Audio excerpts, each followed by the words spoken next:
to the municipal manager, all the directors of the municipality, our administrative and support staff, Mr. Prince and his legal team next to me, all the members of the public that are joining via Teams. Welcome to the council meeting for March. This morning we have Pastor John with us. He is a representative from the Rock of Hope Church, and he will be opening this morning with a word of prayer. Pastor John, I would now like to hand over to you. You are very welcome to lead us into scripture and pray. Thank you. Good morning, Mayor. Good morning, all the officers, bearer officers. Once again, greeting in the wonderful name of our Lord Jesus Christ. It's a privilege for me this morning to be here. I prepared the word of God, but when I came to the house, the Spirit of the Lord asked me to bless you guys. Because the work that you do, you need more strength every day. So what I'm going to do, I'm going to render for you a song, and then I'm just going to read the word of God, and that will be first. You can do all things through Christ, who gives you strength. But sometimes you wonder what He can do through you. No great success to show, no glory of your own. But in your weakness, He is there to let you know. His strength is perfect when your strength is gone. He'll carry you when you can't carry on. Rest in His power, the weak become strong. His strength is perfect. His strength is perfect. And you can only know the power that He owns when you truly see how deep your weakness goes. His strength in you begins when yours come to an end. Is your humble cry and proves again. His strength is perfect when your strength is gone. He'll carry you when you can't carry on. Rest in His power, the weak become strong. His strength is perfect. His strength is perfect. Amen.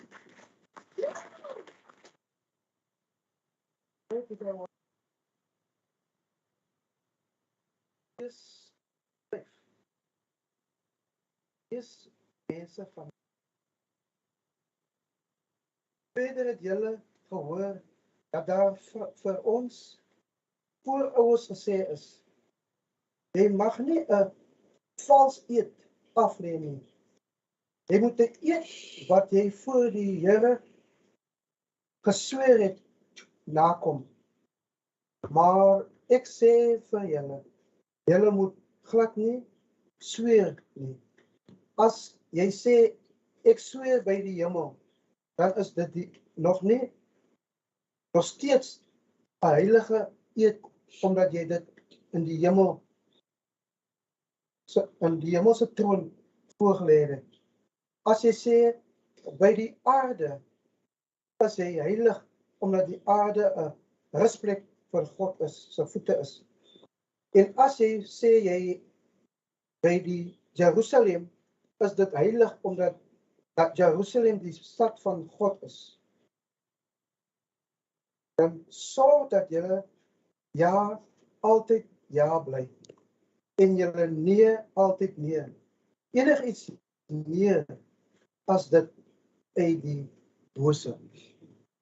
Wat ek vanoggend wil agterlos is, sorg dat julle ja altyd ja is en julle nee altyd nee. Enigiets meer as dit is uit die bose. Kom ons sluit ons maak. Father God, thank you that we have the privilege once again this morning to call upon your name.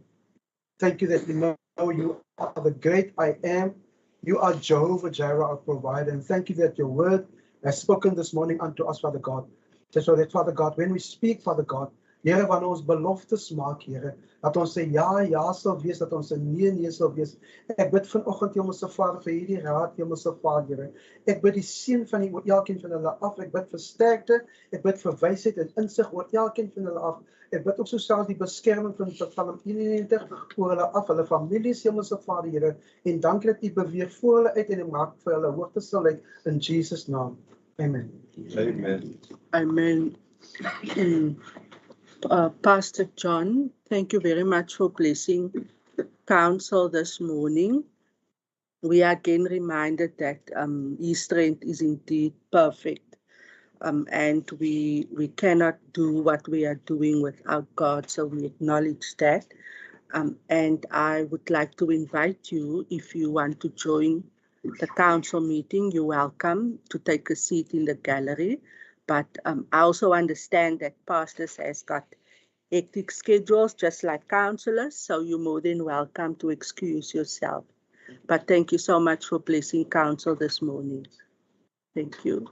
Just allow for a minute, and then the Executive Deputy Mayor may take up his seat, and we'll allow for the Executive Deputy Mayor to take his seat.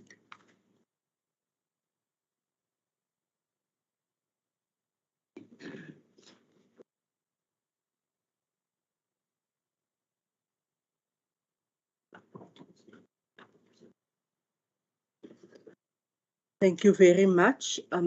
We this morning have a range of visitors in the gallery, and I would also like to extend a warm welcome to all of you present. Thank you very much for joining our council meeting. Councillors, just before we officially start, you have been graced, I believe, with a few gifts this morning. And we would like to say thank you to Roniel. We received our mask, and then this the mayor will be speaking to when he do his address. But there's a special gift to every councillor. This morning, it's a welcome gift, I believe, something that you can keep forever, Councillor Buddha. Either put it up in your relevant offices or at home, but it's just a special gift extended to every councillor to say welcome to you, and may God grant you just grace for your term of office. I'm going to allow that if a councillor wishes to just put it away because there's not enough space now in front of you, you may do so. But Ronel, thank you for the arrangements, and I hope and trust that every councillor enjoys the gift presented to you this morning. Thank you.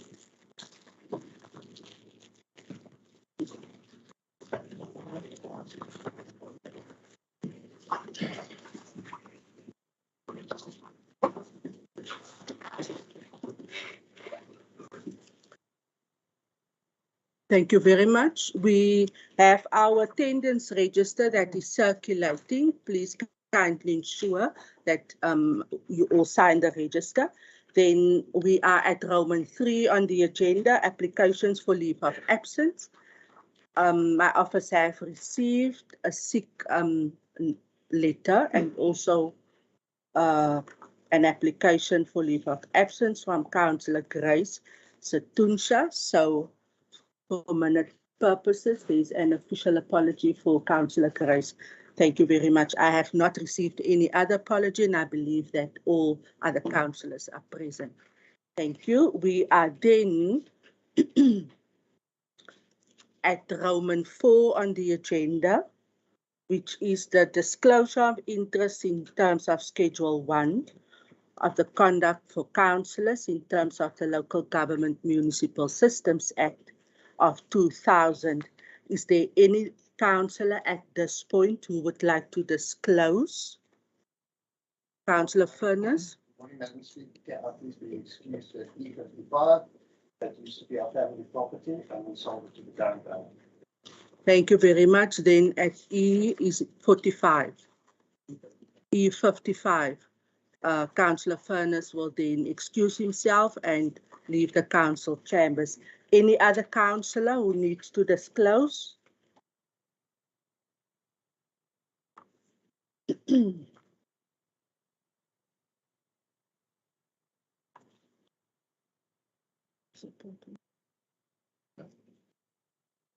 Is there any other councillor who has an interest on the agenda who needs to disclose to excuse him or herself?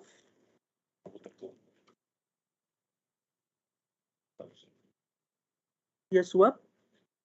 Madam Speaker, I believe Mr. Porter will have to excuse himself on an item. Thank you very much, Councillor Porter. E69. Item E69. Will you kindly just disclose for that item? Thank you, Councillor Porter. That the speaker is in accordance to the rules of this council. Thanks. Thank you very much. It is indeed in the rules of council. So for minute purposes, Councillor Porter will then at that item excuse himself and leave the council chambers. Thank you very much, Councillor Porter. If there's nobody else, we are then at Roman 5 on the agenda. The disclosure of benefits in terms of Schedule 2, Section 5, Code of Conduct for Officials of the Local Government Municipal Systems Act 2000. Municipal Manager, is there any official that needs to disclose? Speaker, none. And if you may allow me, I just need to render an apology on behalf of the Director of Community Services, who's also on leave. Thank you very much. We then note and minute that apology accordingly. We are at Roman 6 on the agenda. Confirmation and signing of previous council minutes. We have 3, I believe. Full council has had an opportunity to just go through that minutes.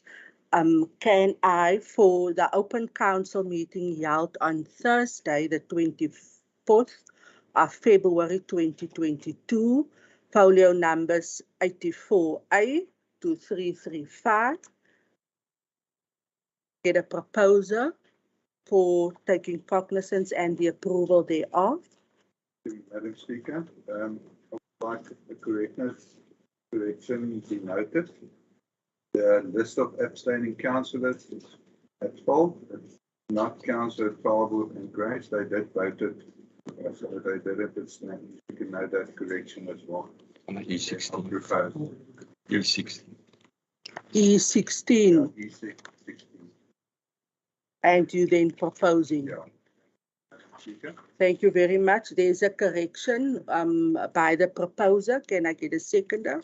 Yes, Madam Speaker, you agree with the corrections? Thank you, Councillor van Dijk. We are then at the special council meeting held on Monday, the 28th of February 2022, folio numbers 335A to 339. The minutes, can I get a proposal in this regard? Yes, Madam Speaker, I would like to propose. Thank you, Councillor van Dijk. Seconder. Thank you, Madam Speaker. All seconders. Thank you very much. We are then at the minutes of the special council meeting held on Tuesday, the 22nd of March 2022, folio numbers 339A to 440.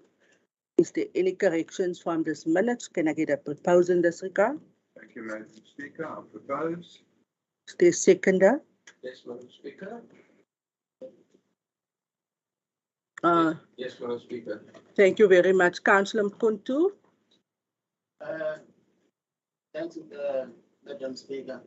I just want to get clarity on these minutes, because when I check these minutes, it's just a summary.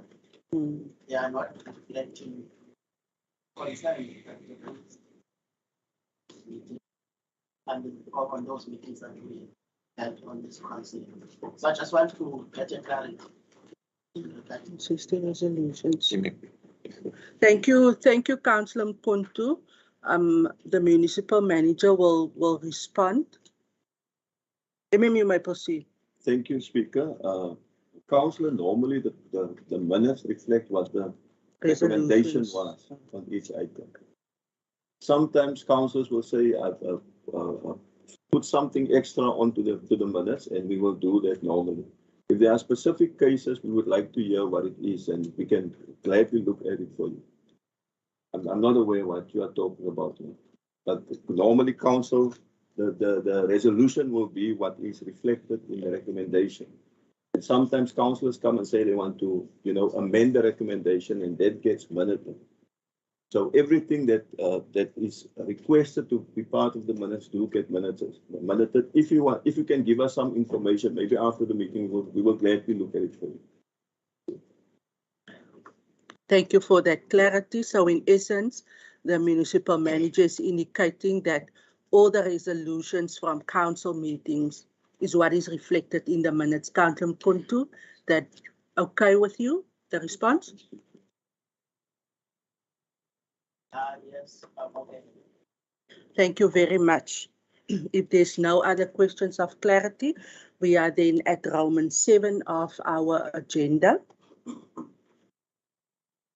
Cognizance of the executive mayors and deputy executive mayors resolutions in terms of delegated authority as provided for in section 59(1)(a) of the Act on Local Government Municipal Systems 32 of 2000. Item number FC 10 of March 2022 to FC 16 of March 2022. Item G6 of March 2022 to G10 of March 2022. Item CS 5 of March 2022 to CS9 of March 2022, items PE18 of March 2022 to PE37 of March 2022, items T7 of March 2022 to T11 of March 2022, item CG5 of March 2022 to CG11 of March 2022, item UB8 of February 2022 to UB12 of March 2022. Can I get a proposal and second in this regard, please? Yes, Madam Speaker, you do have a proposal. Thank you very much, Councillor Van Dijk. Seconder. Thank you, Madam Speaker. I second it. Thank you, Councillor Delamain. We are then at Roman 8 on the agenda. My apologies, Councillor Buddha. You may proceed.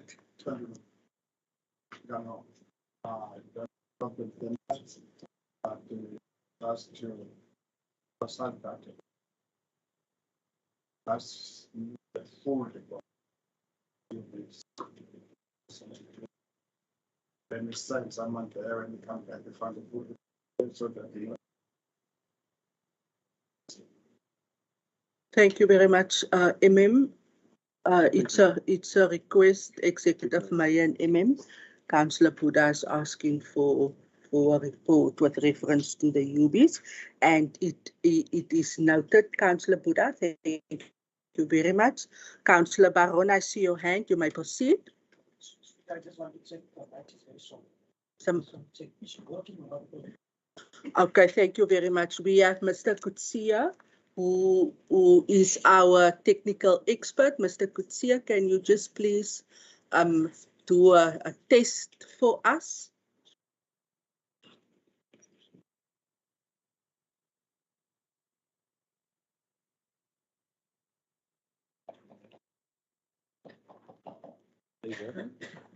Mine's working. It's a bit soft, yes. Okay, we're just going to take a minute. Mr. Kutsie is attending to it. Thank you for raising it, Councillor Baron.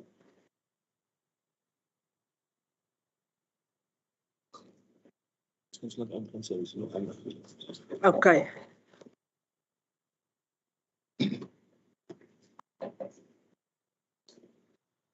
Thank you very much. While the technical team is attending, we will proceed with our agenda.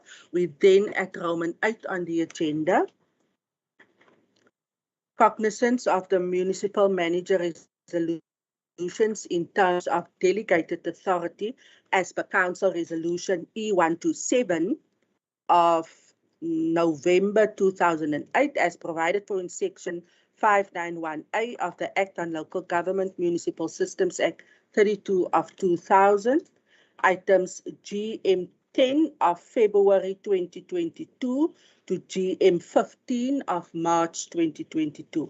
Can I get a proposal in this regard? Thank you, Madam Speaker. Thank you, Councillor Delamain. Do we have a seconder? Yes, you do, Madam Speaker. Thank you, Councillor van Dijk. There's no questions of clarity on that item. We then at Roman 9, which is the communications by our Executive Mayor, Alderman Coetzee, and it's my honor to hand this council meeting now to our Executive Mayor. Thank you, Mayor. Morning, Speaker, and morning to the colleagues, administration, all councillors, all the guests here this morning. Obviously, this is, we also will today approve the draft budget and IDP, but I'm not going to go into the details of that because it's only a draft, but I will touch on that. The mayoral committee, together with the executive management, have had extensive interactions to formulate a practical and realistic strategic vision for the next 5 years. This includes the development of the mayoral growth strategy towards 2026 to promote investment and economic growth after extensive engagements with both external and internal stakeholders. The details of the mayoral growth strategy for 2026 also within the IDP document, so you will be able to read it there and obviously to give your inputs as well. The sustainability of the municipality in the long run remains one of our top priorities, and we are constantly exploring innovative solutions to improve our sustainability. I thank our consumers for settling their municipal accounts timelessly and diligently. Without that, obviously, this municipality will not be as highly rated as we are. So we thank the community very much for that. With sustainability at the forefront of our considerations, tariff increases have been kept to the minimum for the 22-23 financial year to ensure the continued level of service delivery, as the municipality is not insulated from the various inflationary pressures on our operations. I give the residents of the Mossel Bay and municipality, ons inwoners, the assurance that the tremendous and diligent effort has been made to balance the financial sustainability of the municipality service delivery while keeping in mind the economic pressures on our residents. If we then go into a bit more detail into the draft budget and IDP that will be tabled today, the real gross domestic product growth, or the GDP then growth of 2.1% is projected for 2022. This is just to look at the wider financial circumstances currently over the next 3 years. Our GDP growth is expected to average 1.8%, while the headline inflation is expected to be something between 3 and 6%. At this stage, National Treasury is of the view that industrial action in the manufacturing sector and the re-emergence of load shedding has slowed the pace of the economic recovery. While Mossel Bay has seen some recovery over the festive season, our residents and businesses unfortunately remain under pressure amidst the rising fuel prices and the effect of the conflict in Ukraine and what that has got on the global economy currently. Mossel Bay municipality, or the whole economy of Mossel Bay, just to give some broader feedback, the economy of the whole Mossel Bay is around about 7.1 billion rand, of which our budget makes out 1.8 billion. So it's quite a huge amount of the total economy of Mossel Bay.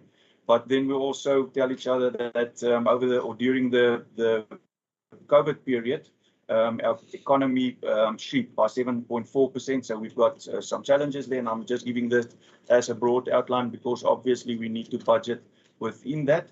At this stage, it's also very important, and we can be very proud that Mossel Bay Municipality, if you compare that our rating with national credit ratings, we are currently as a municipality at the investment grade A+.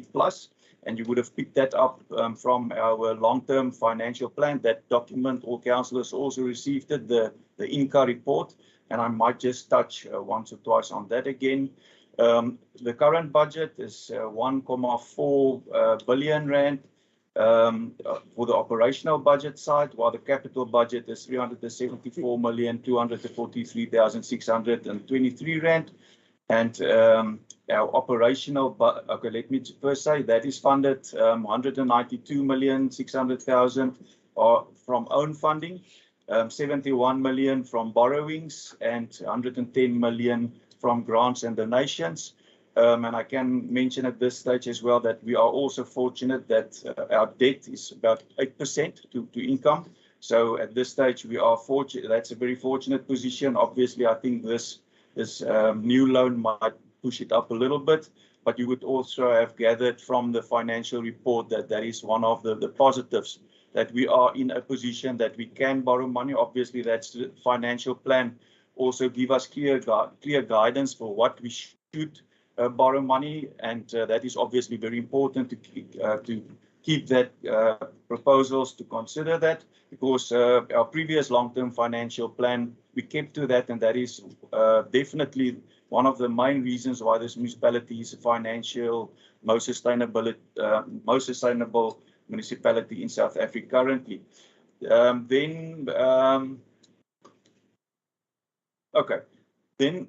If you look at our expenses, unfortunately, 80% of the budget goes towards bulk purchases of electricity and water, debt impairment, which is obviously depreciation, and employee costs. You would see that employee costs will increase with 10%.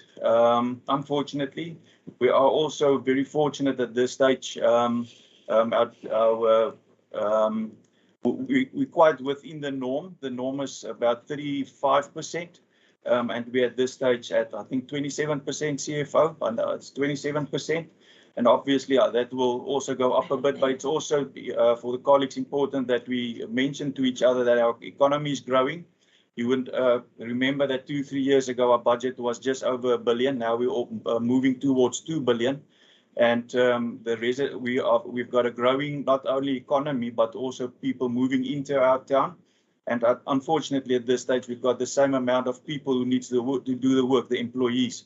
And over the past number of years, we did not employ more staff. So this year around, out of this 10%, that will be for new staff to help. Is like one instance, you would see also the proposed new people that will be employed. Obviously, on the organogram that might provision, but one of the departments, obviously there's a lot, but one particular one just to highlight is obviously town planning.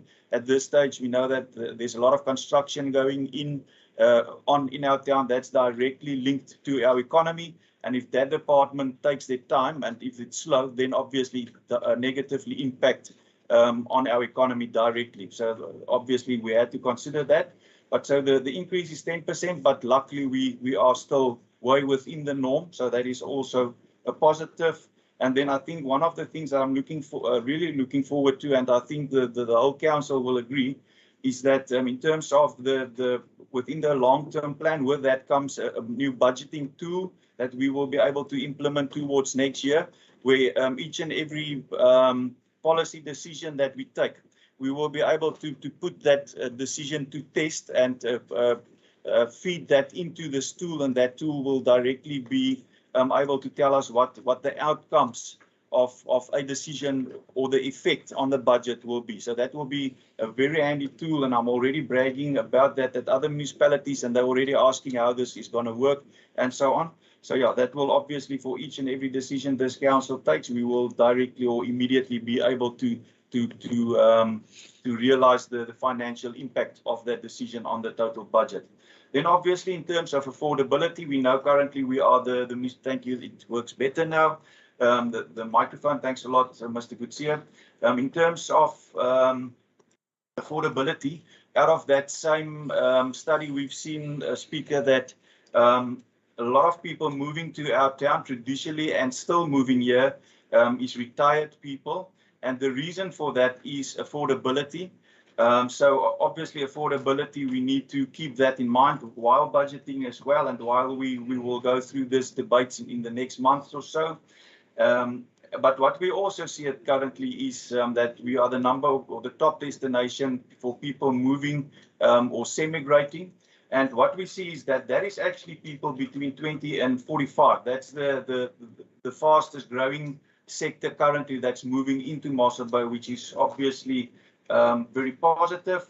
The argument is that a lot of this immigration happens because of proper service delivery and because of affordability. Now, if we look at if we compare the municipal accounts in terms of property value and affordability, the CFO just made a few or he did an analysis that we can, or comparisons, he made a few comparisons. If we look at the annual rates on a residential property of 2 million rand, so we use that as the norm, and then we compare that to other municipalities. Currently in Vito, you will pay 660 rand, in Oudtshoorn 1,600 rand, in George 1,200 rand, Hessequa 1,155 rand, Kanaland 2,165 rand. Mossel Bay at this stage with the cheapest at 450 rand, and almost 240 rand cheaper than the closest other municipality. And like I've mentioned, that is our competitive edge. So it's important that we that us as councillors, that we are aware that is our competitive edge, and that we obviously keep that edge. So we are currently the most affordable municipality in the Western Cape, and even though tariffs charge should be cost reflective to have a credible budget, the tariff should stay affordable. It is very difficult. It is a very difficult task to find the balance between the two, cost reflective versus affordable tariff. Then the proposed tariff increases for the 22-23 budget this year will be as follows. The proposed electricity tariff increase in line with NERSA, that will be 7%. So we're subsidizing a bit because we know that Eskom will increase with 9.4%. I'm not sure of the comma, but it's more than 9%. So we're proposing 7. This is proposals, it's a draft. Property rates tariff is proposed to increase 9%. And like I've mentioned, it's important that it's a bit higher, but we must understand that it's from a very low base compared to other municipalities. So even though if they only rise 4 or 5% or increase on their side, we will still be quite a bit cheaper. Then refuse removal tariff is proposed to increase with 8%, and water and sewage services with 4% each.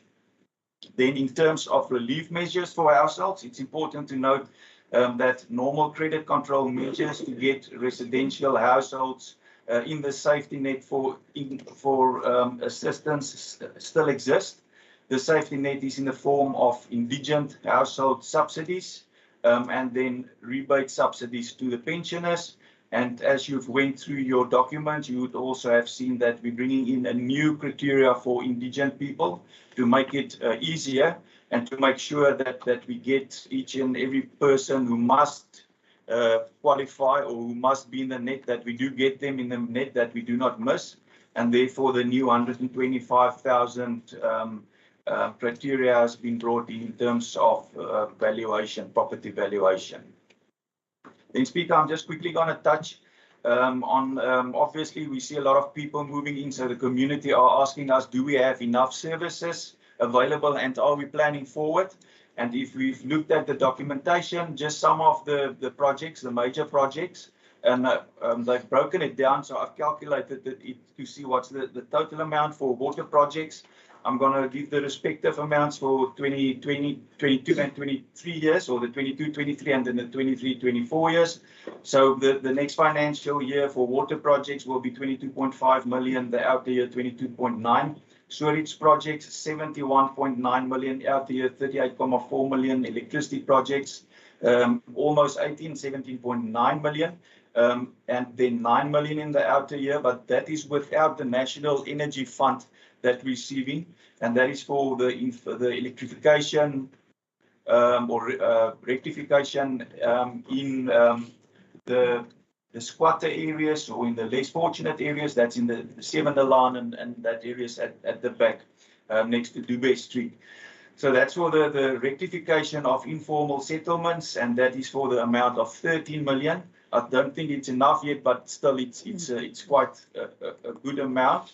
And then in terms of roads, obviously we are very proud that our roads been kept in a proper condition by Director Naidu and his team.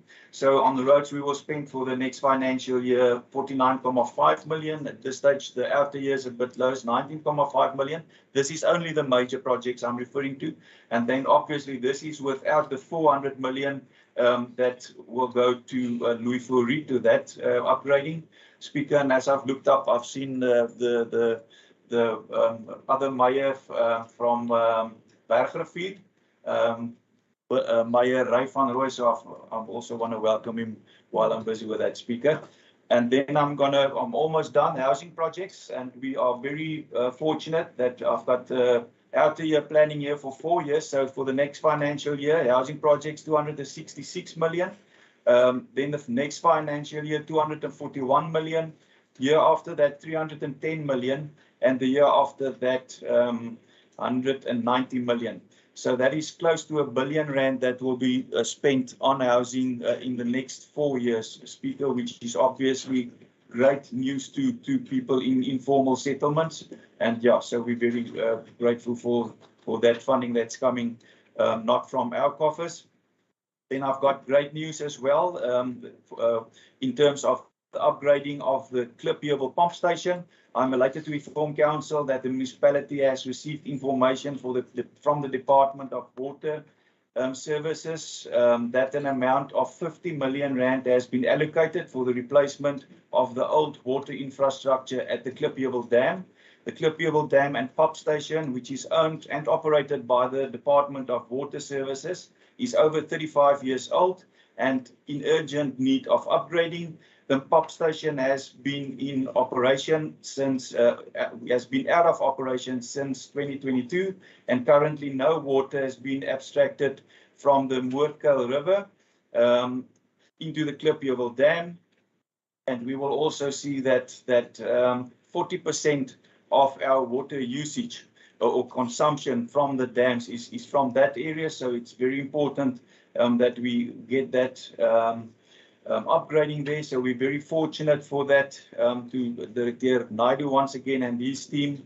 A year or two ago, we already started engaging with the department, and we told them that we've got a serious problem. So Director Naidu, thank you very much. This is really great news. And obviously, in terms of water sustainability, this will be a very positive message we can carry out to the community. Then, colleagues, you would have seen, thank you to Councillor Leroux, who made this for us. This is just an example. Currently, as you know, part of the growth strategy is to market Mossel Bay.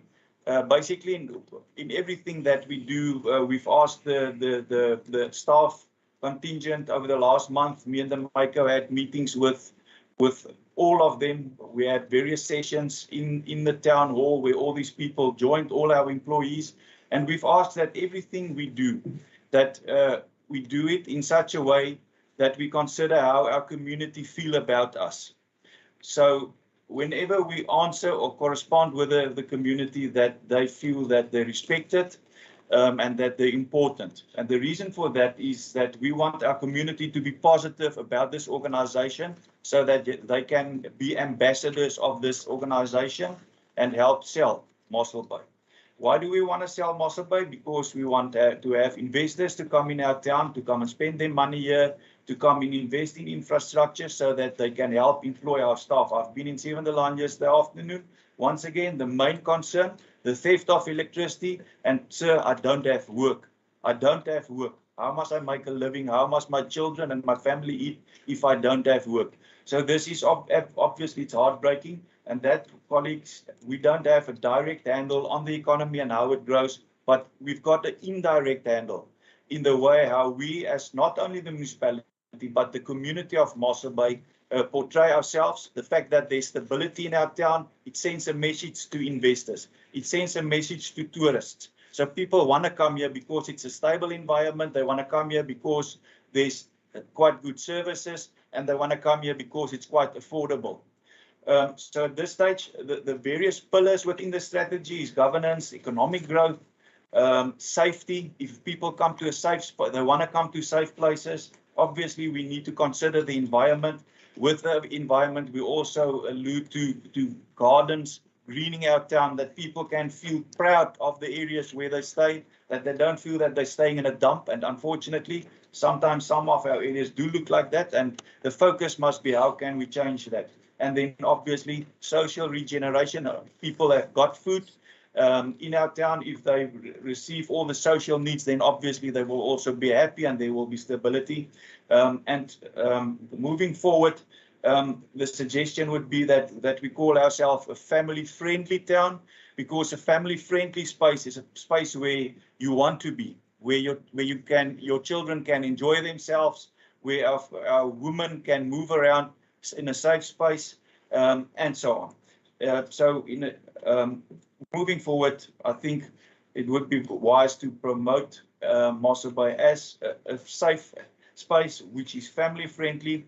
And part of that was from our side is we thought that we need to relook our branding without costing the ratepayers vast amount of money. So we've made subtle changes, as you have seen. It's a bit modernized, it's a bit more corporate, it's more clean designs. And the whole idea is with that we start moving over to new branding.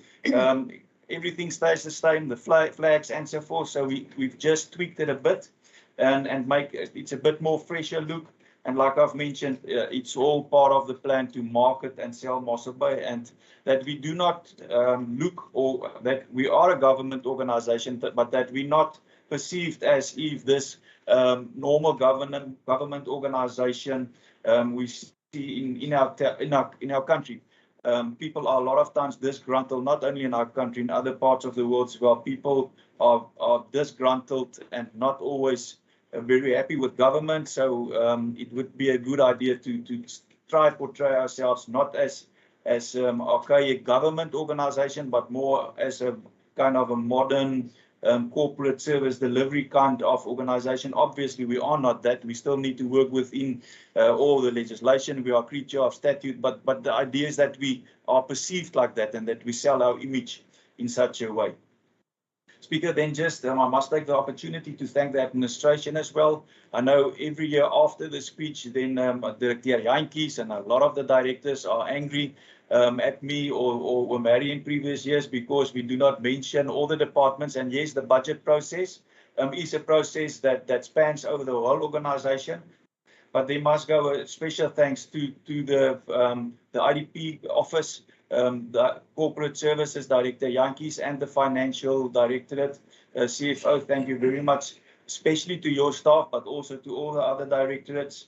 And at this stage, we know that we will go out on the IDP roadshow, where we will meet with ward committees and the community. And I also want to wish the public participation unit luck. And I also, Speaker, want to congratulate them. And I must actually leave that to you, but over the weekend they did great work. And then finally, I want to reaffirm the combined efforts of the political leadership and management to the vision of Mossel Bay Municipality as a trend-setting, dynamic municipality delivering quality services in a responsive manner to meet the demands and challenges of the whole of society in line with our constitutional mandate. Thank you, Speaker.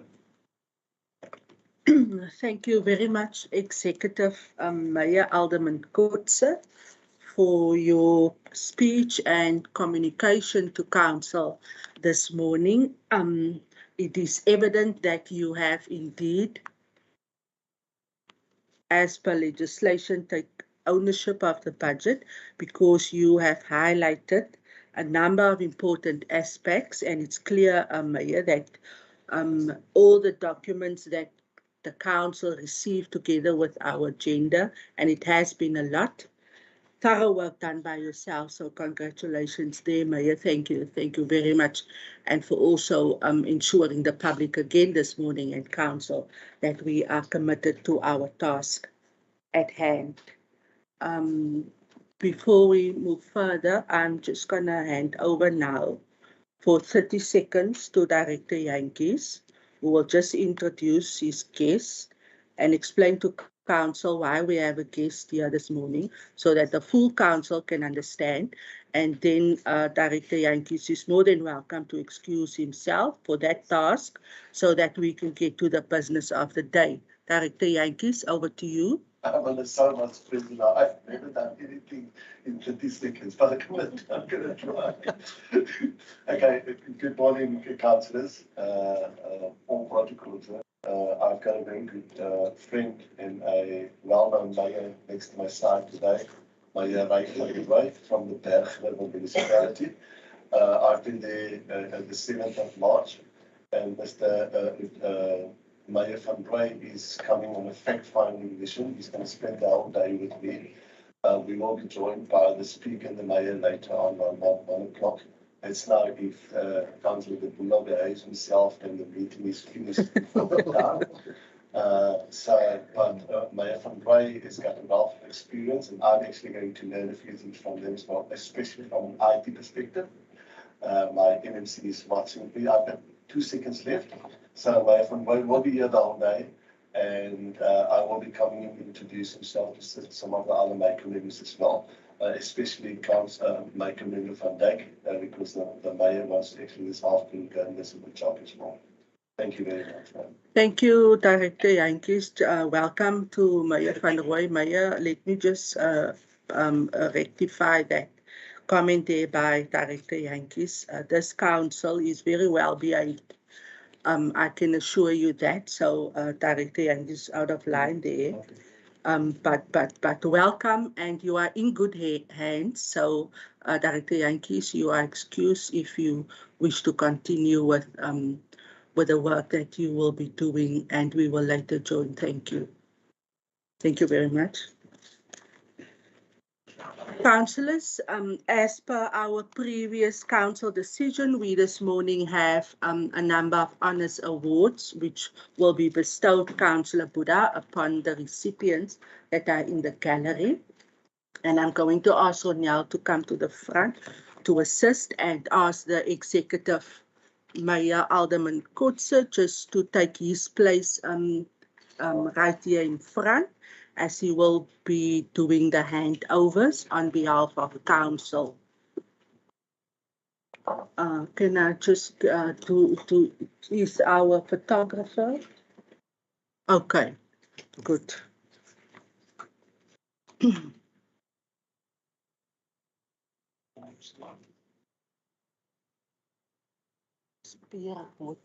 Ek wil nie verkeerde name uitspreek nie.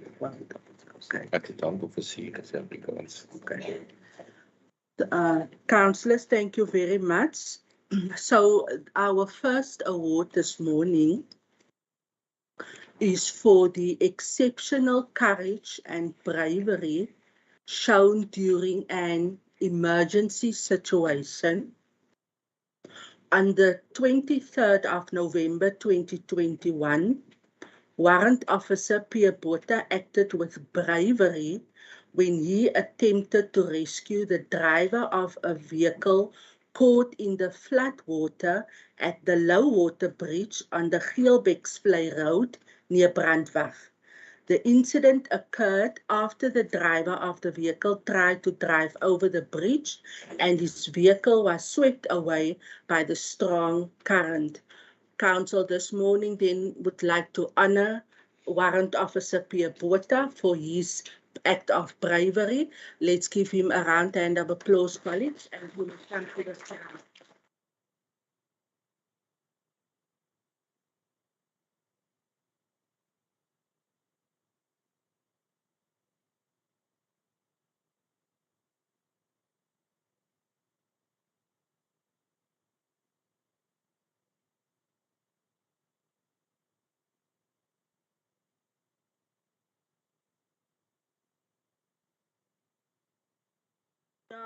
Yeah, yes, we must take a beautiful picture. Then you must smile there.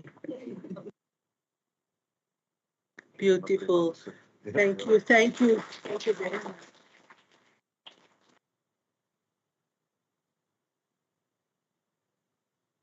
Then council.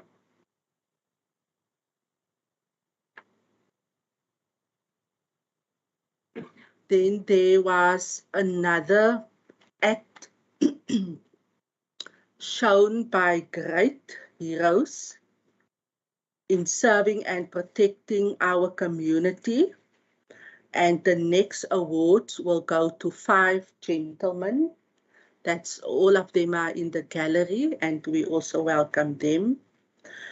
These 5 men illustrated exceptional heroism in the face of danger. On the 24th of December 2021, a boat capsized close to Hartenbos Beach, and these lifeguards swam out to assist and bring all the people to safety, and council this morning would like to honor them. They are Jean Drainel, Herman Klutzer, Andre Curie, Dylan Roeder, and Tian Botha. Let's give them all a round of applause.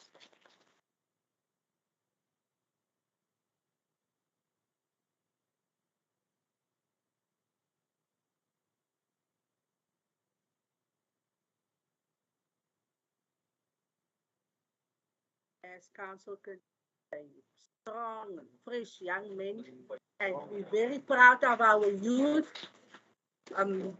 This is absolutely this morning an absolute honor to bestow these awards upon them.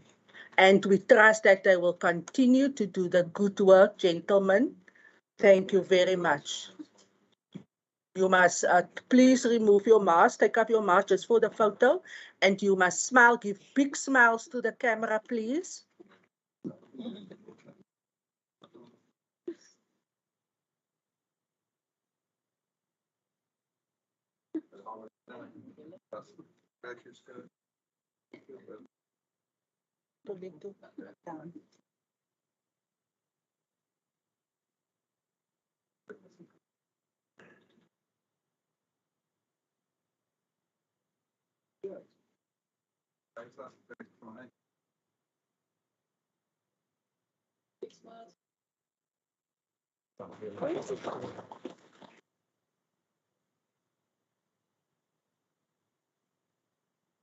Thank you very much. Thank you, Executive Mayor. Once again, to our brave young men, and council wish that you will continue to do the good work that you're doing. Also, Warrant Officer Botha, and I see there's also colleagues of yours. Thank you, Colonel. Thank you very much for the work that the police service are doing in our town. Our guests are more than welcome to excuse themselves. If you have other obligations, you're more than welcome to be excused at this stage, but you're also welcome to stay for the course of the meeting. But absolutely, I can see that the waters are calling you, young man. So you're more than welcome to excuse yourself. Thank you very much.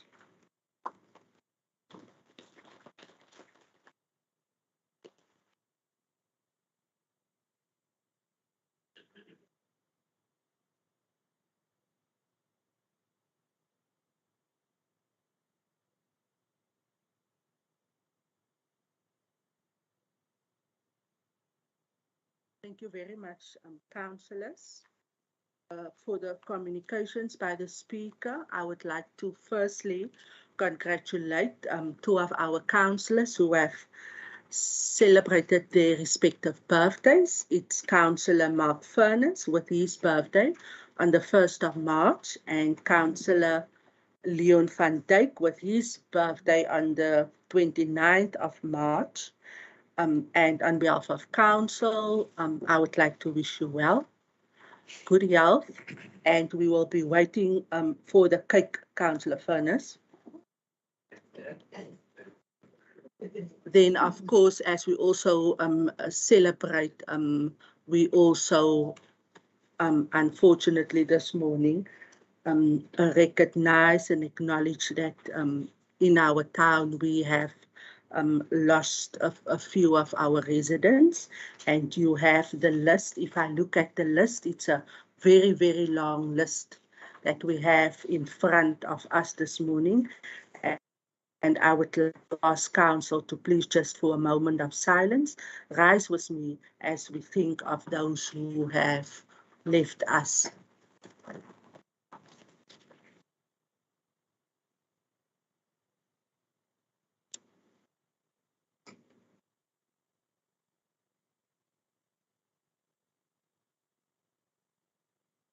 Thank you very much, councillors and directors. You may be seated.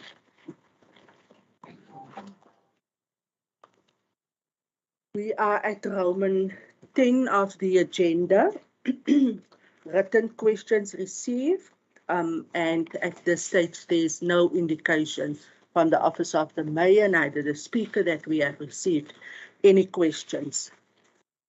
We will now get to the agenda, which is Roman 11. I acknowledge the council whip. You may proceed. Thank you, Madam Speaker. Madam Speaker, I just wish to bring a motion of exigency in terms of Rules 54 at the end of the normal agenda. Speaker would indulge me. Well, thank you. Thank you, Council Work. Thank you very much. So at the end of our open agenda, I will then allow for you to introduce your motion to council. Okay, thank you very much. You must just then indicate when we come to the last item, please. Thank you, Council Whip. Colleagues, we are then at the agenda for today. And the first item in front of us is item E43 on page 441. It is the adoption of the 2021 Oversight Report and approval of the 2021 Annual Report. Can I please have a proposal in this regard? I see the light of Councillor Baron. Thank you. I think Speaker, before we propose annual report is the most important report of any municipality. So I need to give a little bit of background. When we do annual report, we must comply with the MFMA, and specifically 127, and I want to read it. The mayor of a municipality must, within 7 months after the end of the financial year, table in the municipal council the annual report. And also at 129, oversight reports and annual reports. The council of a municipality must consider the annual report of a municipality after 2 months from the date on which the annual report was tabled in council. So on that note, Speaker, I want to say on the 27th of January 2022, within the time frames of the policy, we tabled the annual report, and the annual report was in council on the 27th of January. And then in terms of section 21 of the MFMA, we are today, I think today is the last day, where we adopt 2 months after it was tabled. So Speaker, also want to say the MPA committee They are here, all of them are here. They can give their inputs. On the 17th of March, we had our virtual meeting. And again, according to the policy, the municipal manager is supposed to be part of that meeting. And I also want to thank his directorate that was assisting him in that meeting. So the MM give us on the 17th of March, give us a presentation on the whole of the annual report, specifically the parts that we want to hear of that is important for us. So thank you, MM, for that. We also have in the impact, we interrogate the presentation from Mr. Colin Pirena, MM. We had our questions, we had our answers, we were satisfied with it. And after him, we had something new that didn't happen in the past. We had our Auditor General's office, and specifically the people that did the auditing of the inspection here in Mossel. President of Warali, specifically, he was here.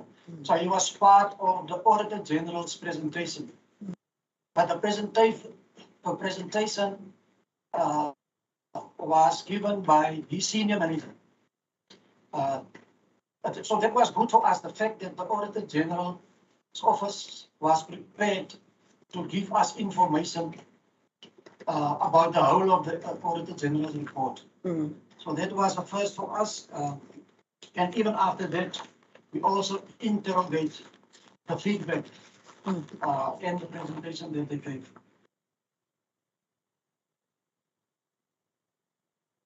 However, Speaker, I also want to point out that there was 3 points that the Auditor General was focus points for us as council. We need to give feedback on. The first one was she advised us to monitor the financial viability of the municipality on a regular basis to ensure that the municipality does not run into cash flow problems. And also, she pointed out a few drivers or indicators in the internal controls that need improvement. And there was another point about the supply chain management, this piggybacking system. So afterwards, I want the director, Orlando Fredericks, to elaborate on that 3 points for council, so that they can understand what was the reason for the office of the Auditor General to iron out those 3 points. Councillor Baron, are you proposing or just questions? Are you posing questions? No. Feedback. Okay, feedback. Okay. It's not just the normal report. Thank you. Then the impact committee, it was their duty to propose the annual report with or without the reservations or reject the report to this council. So the impact committee, after all the interrogations, all the questions, and there was a lot of questions. So I think it was Councillor House proposed that we accept the report without any reservations. And then also was seconded by Councillor Aniki van Rensburg without any reservations. Speaker, the last thing from my side, just want to say the municipality also, according to the MSMA, must follow the municipal accounting cycle, accountability cycle. It starts in front with the IEP, it's the first process, and it's a 5-year cycle. And then we have the budget. The budget also, we budget for 3 years. Then there's the SDBUP, Service Delivery Budget Implementation Plan. That is the normal annual implementation plan. We had the in-year reporting after that, part of the cycle. The in-year reporting is the 52 reports, 71, 72 reports that we normally bring to council. And then we also have the annual financial statement. This is the accountability report. So that completes the cycle for the annual report. But then we as council, we must, the MPAC committee must recommend to council, and then the oversight report is then the report that must be adopted by council. So on that note, Speaker, I want to propose that this council adopt the annual report without any reservations. Thank you. Thank you very much, Councillor Baron. You were well within your 5 minutes. Very, very good work there done by yourself. And also thank you for the thorough work as the MPEC chairperson and the committee for that report back to council this morning.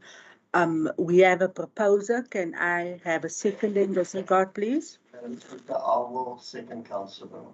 Thank you very much, Councillor Furness, as our finance chairperson. Is there any counter proposals at this stage or questions of clarity? If not, unanimously, this item is then approved by council. Thank you very much.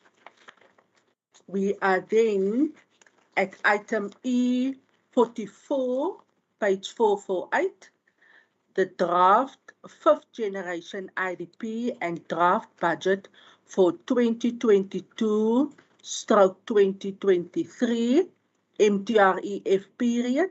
And at this point, I would like to take the opportunity to thank the administration, all the relevant departments for the work done, municipal manager. It has been a lot of effort made, and as council, we recognize and appreciate that work done. So also just receive our thanks. Can I please have, as per the recommendations listed, a proposal in this regard for this item? I see the light of the Executive Mayor.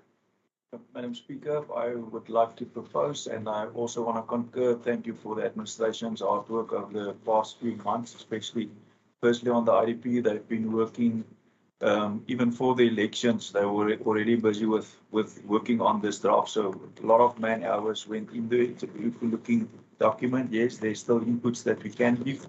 We've got also some other proposals and inputs, but I think we've got a proper draft document. And obviously, a lot of work also went in on the draft financial budget on that side. So thank you very much to everybody. Thank you very much, Executive Mayor, for proposing and for that inputs. Is there a seconder? Madam Speaker, I will second the mayor. Thank you. Thank you very much. To Councillor Gous, I acknowledge you. Just 1 second. Is dit iemand wat hulle benodig?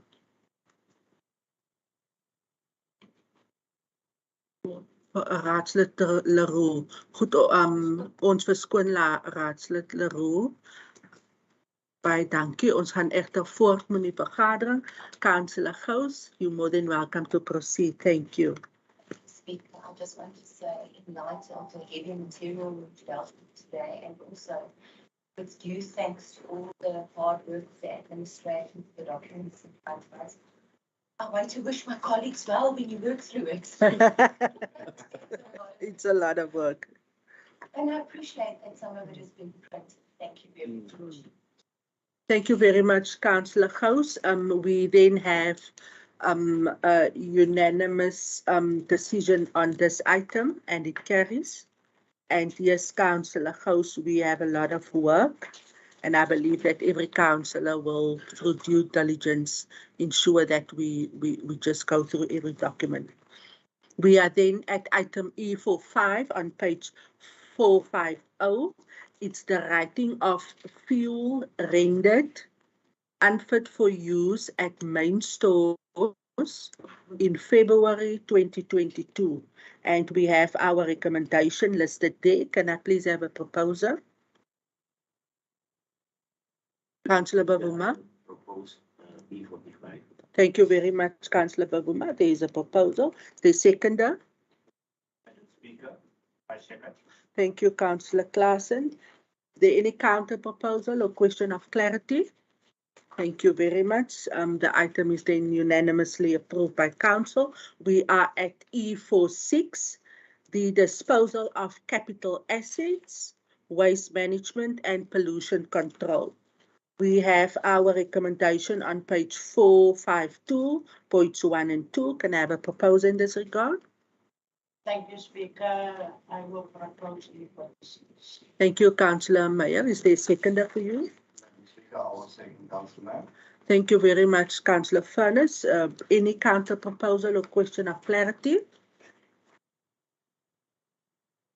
You more than welcome, Councillor De Bula. Speaker. Umqwalasela pha kutable 1.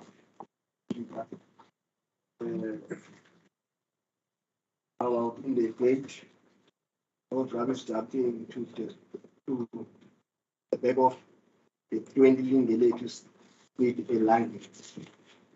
So then that's in fact still quite nobody in the only to take one by an illegal.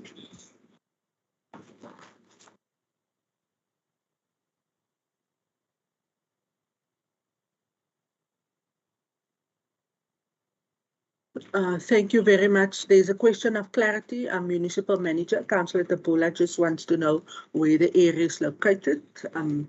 If you can respond, thank you. Speaker, I'm honest, it's difficult for me to respond to that now. I don't know if the representative Waste, he also not. Maybe we can afterwards just give councillor a feedback regarding this because I really don't have the answer now. Okay, thank you. Thank you, Councillor De Bula. Municipal manager is indicating that he will do an inquiry to give you clarity around your question. Is that acceptable to you? Thank you very much, Councillor De Bula. Thank you, for attending to that. If there's no other questions, we are then at item E47. The amendment of the rules of order of council of the Mossel Bay Municipality.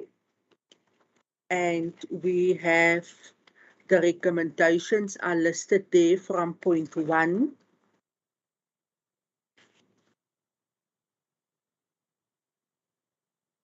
to point 5. No, my apologies. To point 9, 11.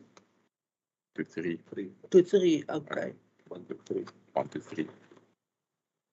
Just get myself orientated here. 4, 5, 4. Okay, so we are at the amendment of the rules of order. We have points 1, 2, and 3 on page 458. Can I have a proposal in this regard?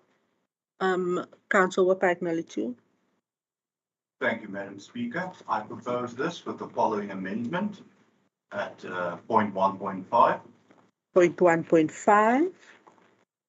Yes, the dress code for council, and then top section number 5. Just to amend it at the end to say all clothing of any politically affiliated nature to also be included in that phrase. I then propose. Thank you, Madam. Thank you very much. We have a proposal with the amendment. Is there a seconder? Councillor, just your light. Thank you. A seconder for that proposal and amendment. Alderman Boyson. Speaker, I second it. Thank you very much. Is there any counter proposal on this item or questions of clarity? Councillor Baron, you may proceed. Speaker, thank you. I don't agree with this point. I actually think after my questions, I think we must rather, I will ask for a focus after my questions, but I first want to ask a few questions. The first thing, I see the system text is spread the whole time and replace with structures. So is that a new amendment that I don't know about? So I should like to know that is the first thing. Okay. Second thing is point 9, page 4, 5, 4 at the recommendation. During the mayor address as stipulated under rules 818, the mayor may address the meeting on any matter which she may deem appropriate.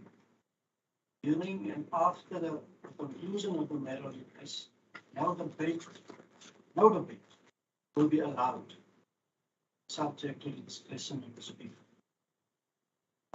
Speaker, I think for all these years in times, we had disagreement amongst us here not to interrogate or debate the mayor's Communications. communications. That was good. But the moment we build it into our rules of order, then it becomes a problem for me. Because if the mayor says something that all of us disagree, maybe make a mistake. Now we say, shut up, you can't debate. I think we can't allow it. The speaker must give us opportunity to say, no, that was wrong. We can't just say, no, we can't talk about communications with them. The mayor can speak and we will not debate, that's fine. But if there's a mistake, we must have an opportunity. And then the last thing from my side, now maybe I must also say something on the dress code. I see the dress code, I don't have a problem with dress code, I have my own clothes and fine. But I don't know whether all of us here in this meeting are fine the fact that mayor, deputy mayor, and speaker alone get allowed. And us don't look different from them. That sounds right with me, but okay, we can talk about that. I personally don't have a problem with that. And then the last thing is 1.6 for function of the work. The work of the council. Work of the council. It's a strange thing for me, because I'm the work of my party. If you want, my party will send me home if another party represents me in charge. They will never allow it. So I want to read the stuff, functions of the work. Point 1, liaise with the different political parties to ensure representation in council. We have done that already for our very first meeting. Maintain sound relationship between the various political parties. There's all of the parties and all of the groups must do the same thing. We are already on a group and we talk already. So that has nothing to do with the rules of order. Informs the work of all parties on important matters on the council agenda. Yeah, I use so stupid. Councillors that you can't go to your own agendas. Somebody else from another party must let you know. It will not work for me. Councillor Baron, just withdraw that was stupid word. Can you just rephrase? Or I say stupid. Yeah. Madam, Sorry, man. point of Can you order. just withdraw, Councillor Baron? Give me a nice word. Withdraw, please. I will draw that word. Thank I you. need a new word. Madam Speaker, point of order. Thank you. There's a point. Can I get a light? There's a point of order from the council whip. Council whip. Can the council whip get a light? You called a point of order. Thank you, Madam Speaker. Just to not to intrude, Mr. Councillor Baron, but the point of order is that you are now bringing to attention the wording that is specifically included in the Structures Act, which is a national act. I don't know why you want to debate a national act. This is not the forum to discuss national acts. You can raise that with Parliament. Thank you. Thank you very much, Councillor. Councillor Baron, can you kindly conclude with your questions of clarity? I want to conclude by saying I don't understand why we need to do this, because if you go to the policies, you'll never be paid for it. Because you must have councils paid for. So I don't understand that. The MEC will disallow, it will disapprove it. Because we was in an impact workshop, and we asked that very same question, and they said, no, we will not allow it. Thank you, thank you, Councillor Baron. Thank you, Councillor Van Dijk. Municipal Manager, I acknowledge you like Councillor Gous, Councillor Comfort, Councillor Buddha. I just want to get the order correct here. There has been 4 questions and points raised by Councillor Baron. How are we going to deal? Can we respond to Councillor Baron's questions first, and then we take the other hands that indicated? Thank you very much. Over to you. Speaker, I want to make a suggestion that we give legal services an opportunity to respond to the questions of Councillor Baron. Maybe it will answer some other questions that councillors might have. So I think that will be a good way to go forward. Thank you very much. Mr. Prince, over to you. Yes, thank you, Speaker. Firstly, the Systems Act that is structured, there was an amendment. It is now under the Structures Act, no longer under the Systems Act. That's why we bring it to council for that amendments. Secondly, just with regard to the whip, it is a whip of council. It's also a new amendment in terms of legislation, and that is why you have elected a whip at the first council meeting, and the functions as discussed is exactly as contained in the Act. So that's why we just bring it into the code. With regard to the question regarding the debate after the mayor has addressed council, the reason being it is viewed to be official, and then it's finalized, except if the mayor, in the case where there's a debate or you don't agree, allows for it, then she can rule as such. So that's the reason for that. The speaker as such, and that's the reason for that. However, I must just inform council, that's why we bring the item to council. It's open for council decision. Thank you, Speaker. Thank you very much. And then Councillor Baron requested clarity on why all councillors cannot have yeah, like we did when we at our first meeting in our inauguration, and the proposal is then for the deputy mayor and the speaker and also the mayor to have a new gown. Amen. Speaker, it's a difficult one. The council should decide. When we look at these things, we look at budget constraints that we have. I think if you're going to look at the budget documents, as Councillor Host suggested, you'll see that we have a bit of constraints. That's the only reason why we suggested that only the three positions in council should wear gowns, and I think it's a practice at most of other municipalities also. We did some research, and that's a practice at most of the other municipalities as well. Thank you, Chairman Speaker. Yeah, thank you, We did indeed do research, Councillor Baron. I think we're the only municipality where the 2 positions does not have, and the other municipalities, the deputy mayor and speaker, they do have all the relevant attire. I hope that answers your question. I will now move. There has been a light from Councillor Porter, Councillor Gous, Councillor Kamfer, and Councillor Buddha. So first in line, Councillor Kamfer was first. So the Councillor Kamfer, thanks. Councillor Gous, you can so long put on your light. There you go. Thank you, Speaker. Speaker, in die eerste plek wil ek saamstem met Raadslid Baron. En ek dink die woordjie wat hulle sê, die chief whip of die whip van die raad, nie van die politieke partye nie. So ek gaan met elke voorsê van 'n ander politieke party as die raadsaangeleenthede is. So ek aanvaar daai een wanneer dit kom by die raadsaangeleenthede. Die ander ding is, Speaker, jy sal sien ek het vanoggend 'n rooi trui aan. En ek sal altyd rooi aantrek.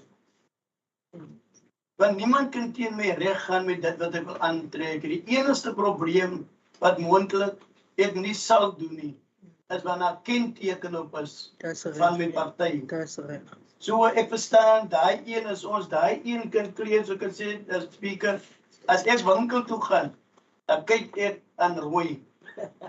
Nou as my vrou en my kinders winkel toe gaan en hulle kyk in ander klere, dan sê ek hulle kyk hier in blou of so of geel.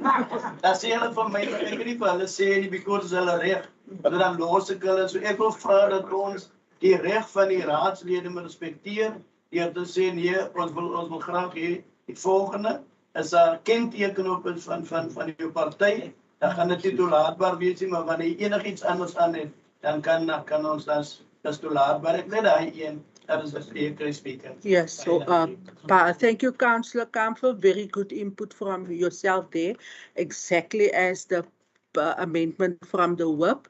No, the badge, like no logos, Councillor Kamfer.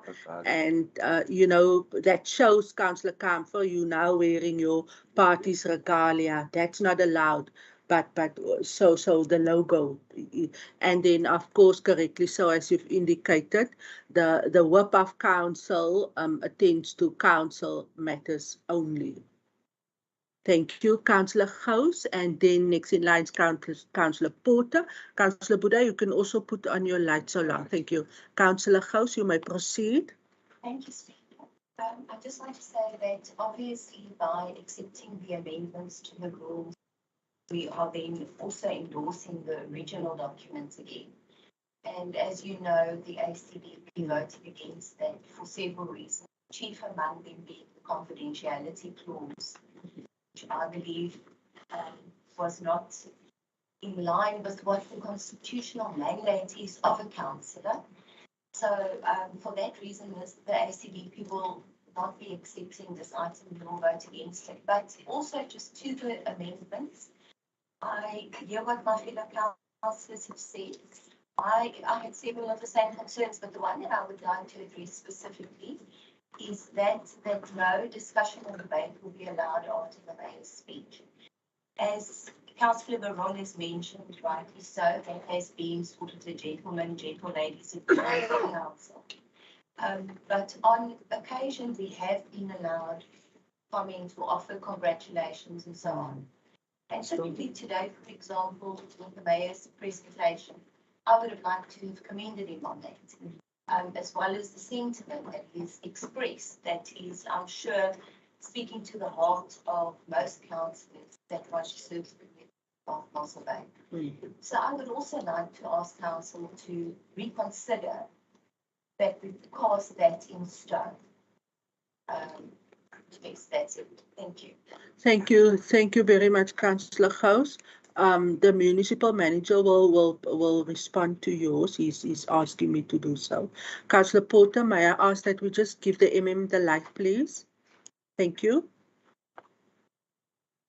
Speaker, thank you. No, it's very valid comments by the councillors, and they all mention what we've done in the past. If we look what we did in the past and what we do here, it's exactly the same thing that we've done in the past, because if you read properly, that subject to the discretion of the speaker. In other words, if the mayor says something and somebody wants to congratulate or make a comment, the speaker can decide, yes, let's go ahead. It's been like that all the time. So I don't see any difference. It's just formalizing the whole thing, Speaker. Should the councillor wishes to indicate that after the communication? The speaker must still decide whether she's going to allow it or not. Yeah. That's basically what it is. Speaker, if I may just follow up. Thank you. There is a follow-up. You may, Councillor Gous. Thank you. I don't read that in the amendments, but what if the mayor makes a political statement that the ACDP, for example, would like to challenge? Will the speaker allow that? You see, so this is why I'm saying at the end of the day, it's going to muzzle us politically. Speaker? Yes, thank you. Speaker, yeah. That is why the speaker must have the prerogative, why we're keeping that open, to keep me in line as well. The speaker is supposed to be neutral, not taking sides. I think the reason why this is brought in, we 99% very disciplined. But again, this morning, it's ceremonial. So we've got a lot of guests.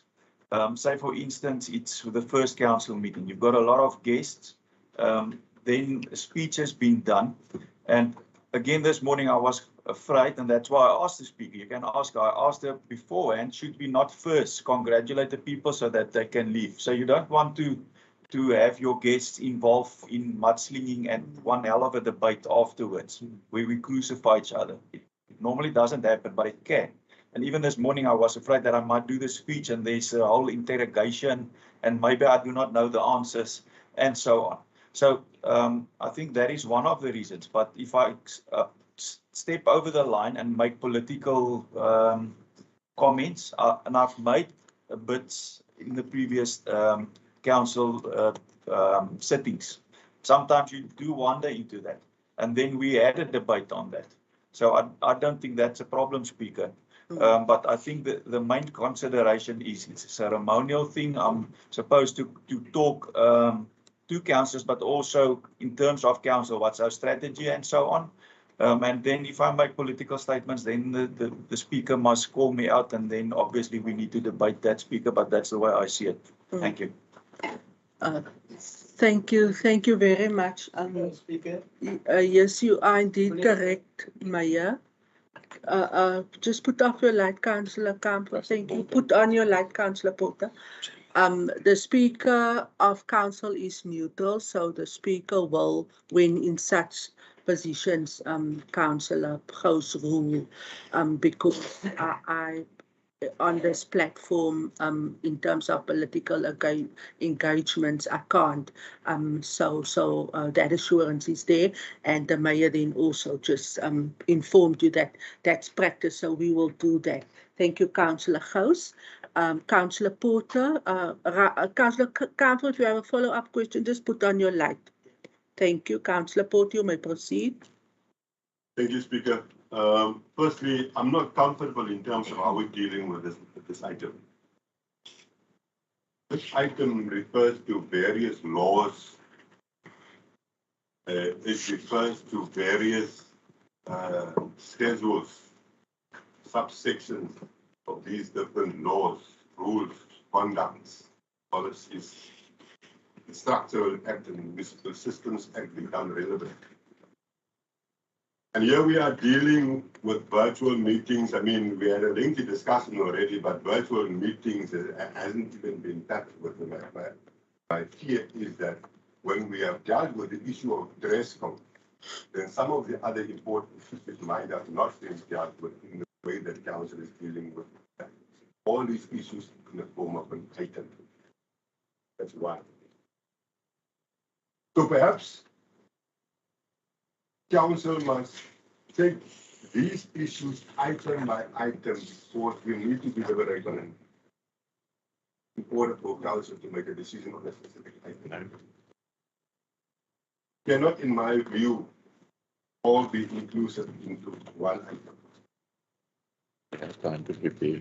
I want to start off with the issue of point 9, the communication by the executive mayor. Much has been said about it, and I'm equally not comfortable with the way it is put to council. I mean, you take Parliament as supreme over local government, and the proceedings, therefore, is very clear. When President addresses council proceedings, then there's reaction by party, simply because this is a majority, majority, but this is a democracy that one must allow parties that represents their constituencies to add and to contribute in crafting rules and regulations, particularly in this case, the council. Then further to that, I want to say that perhaps the wording as it is triggers critical nerves. The wording such as no debate will be followed. Now, we take cognizance of the fact that subject to the discretion of the speaker is also followed by it. But the term, and I'm very sensitive to wording when it comes to rules, regulations, and laws, the term no debate, in my view, should be excluded. And we should allow to respond to whatever. I want to go further to my colleague, the whip, when he refers to Councillor Baron, making reference to this is not a forum, you must go to the legislature to discuss certain things.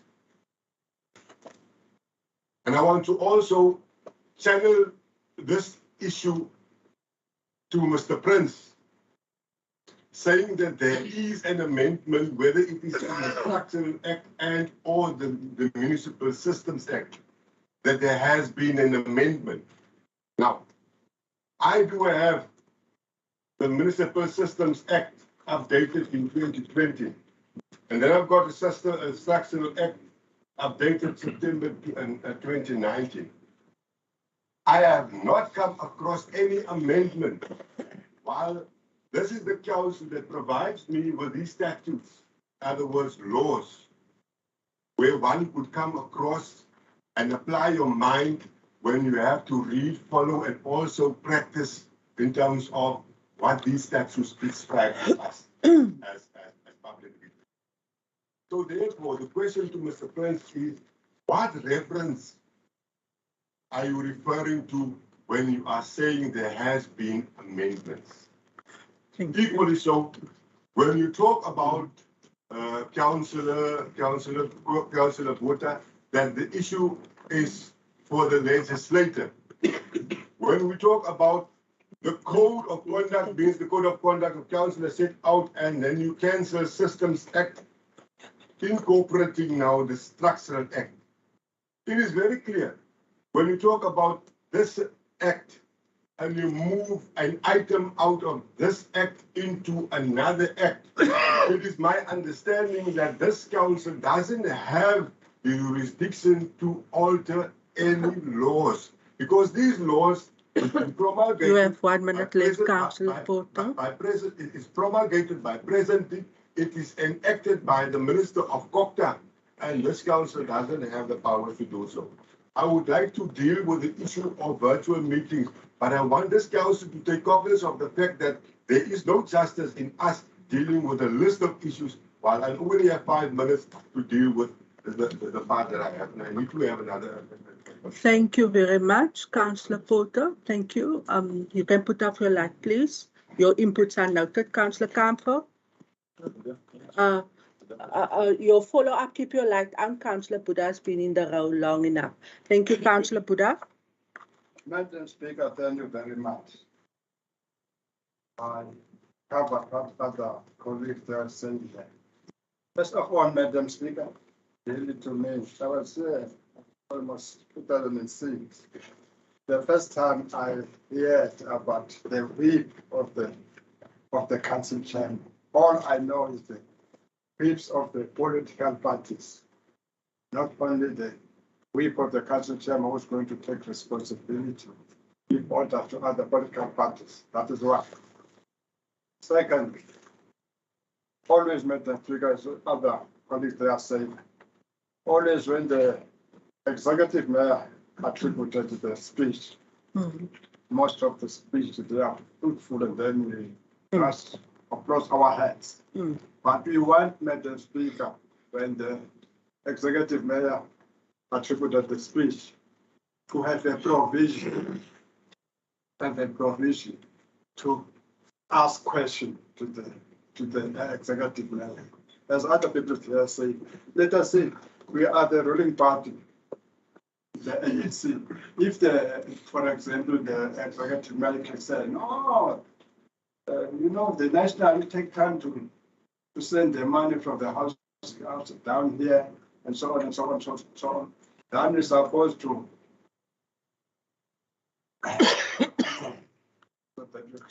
engage them. Talking about the budget. That is why we said we want provision. When the mayor always have a speech, we want a provision so that we can engage. Because we are here to engage lastly, Madam Speaker, in this document, I mean, I find another, I don't have a problem with the dressing code and so on and so on. I don't have a problem. Another thing, we said here, we are going to, all of us have got this tablet. This tablet, all the emails, everything is sent here. But on the other side, ours, we are not hanging this thing on our shoulder every day. I live at home. My work is on the ground. Then sometime in that area of ours, when you come back and then you open, for instance, the email, you find this, there is no work in this thing, no network at all. It takes 2 days, 3 days, no network on this stuff. That is why I said, when you are said here, we are not going to give what you call the council the hard copies. Me as the chief of the AC, when I need a hard copy, I need hard copy. Because sometimes it can be out of order, this thing. So I want to be engaged. But that, Madam Speaker, before we just take a decision here, we want just to talk us for 10 minutes.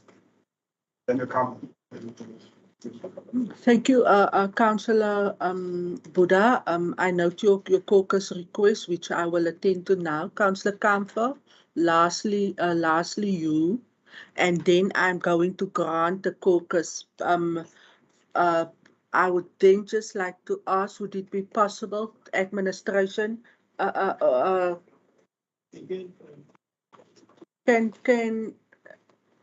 yes, Councillor Kamfer. No, I don't know, there's just one speaker here. I don't see 5 or 4 here.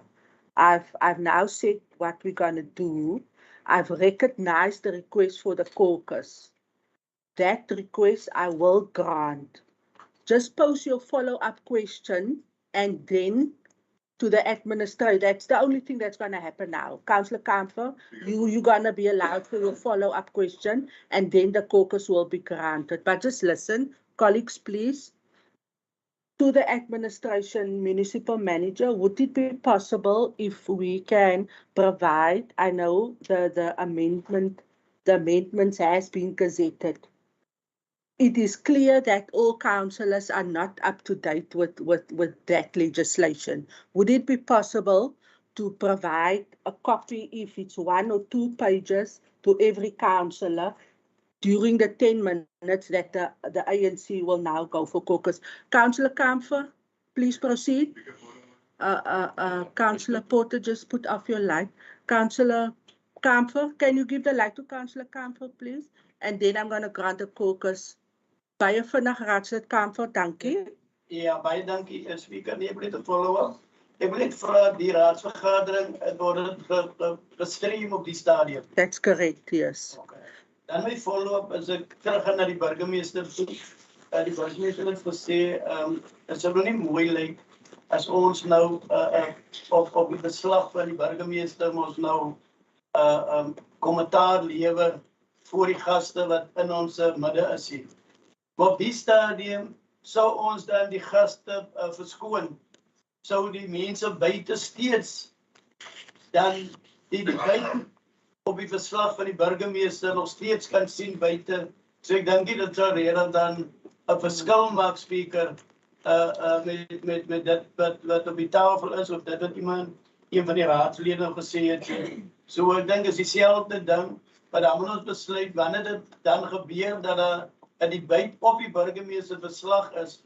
Nou weet in die parlement gebeur dit so, president gee sy presidentsverslag en dan word dan moet ook tyd gemaak op 'n ander vergadering om dan te byt oor die president se verslag wat hy gedoen het. So ek wil nie dan hê dat ons dan as dit so kom en ons wil die byt dan op die burgemeester dat die livestream dan op hy stadium dan ook met afgesit en is dit dieselfde ding as die mense sit, Speaker. Councillor, your input is noted. Caucus are granted for 10 minutes. Councillor Jones, thank you.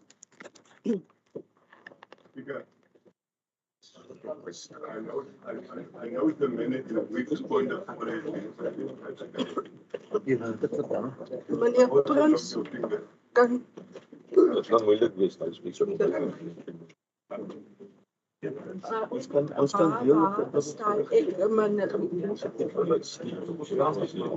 Dis moeilik om dit nou met ons net verder aan. Ons kan deel doen. Ek dink wat ook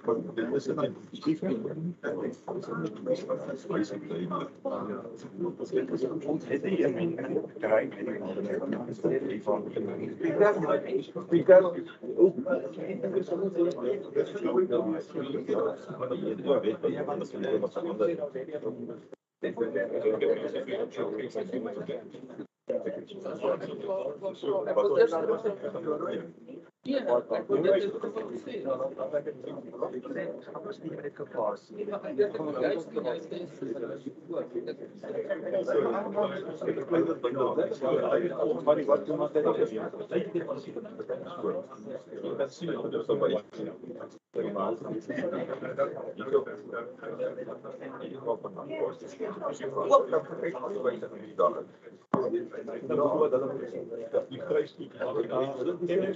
By die workshop voor die raad inhandiging, by die workshop het ons die amendment in hardcopy. Is dit so? Dit is die geval van die mense wat ek wil veel vrae gehad. Jy nie ons het julle so gepak. Hy het dit nog nie. Het dit nog nie in. Maar jy moet die balaai wat ons saam gekry het. By die workshop het die amendment by. I think the other daar's wat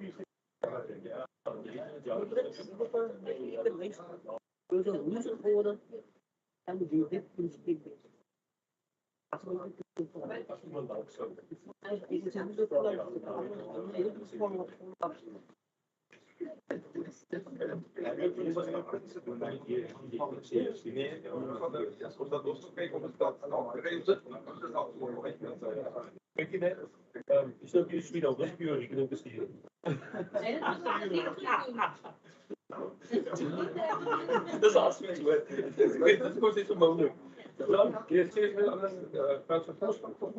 Ja, geen blijven. Je staat er niet in. Dat is die te spelen. Dat bekijkt, maar de praktijk.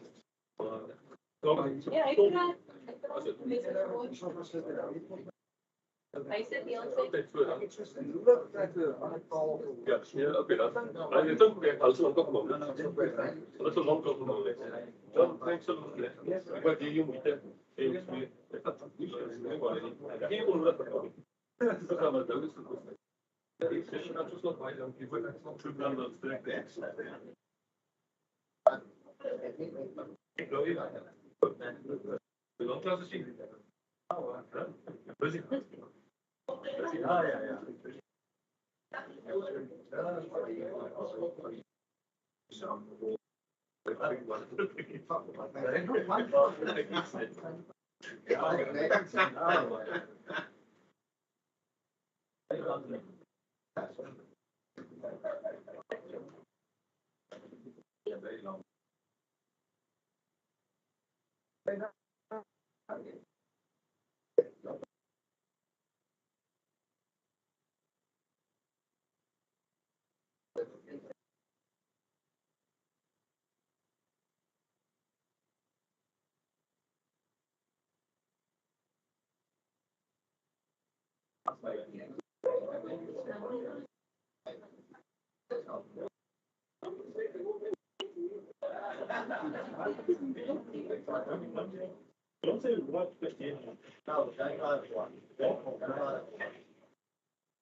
can always ask questions to the mayor.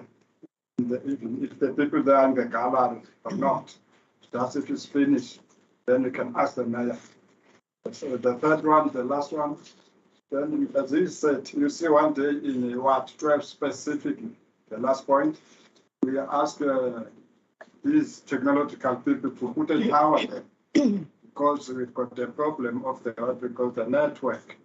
We struggle a lot about the phone, even the phone. We want to put the ATM down, but unfortunately, we received a message from municipality said, no, this is our land, this one, this is our property. No tower is going to be installed there. For that, we struggle too much about this tablet.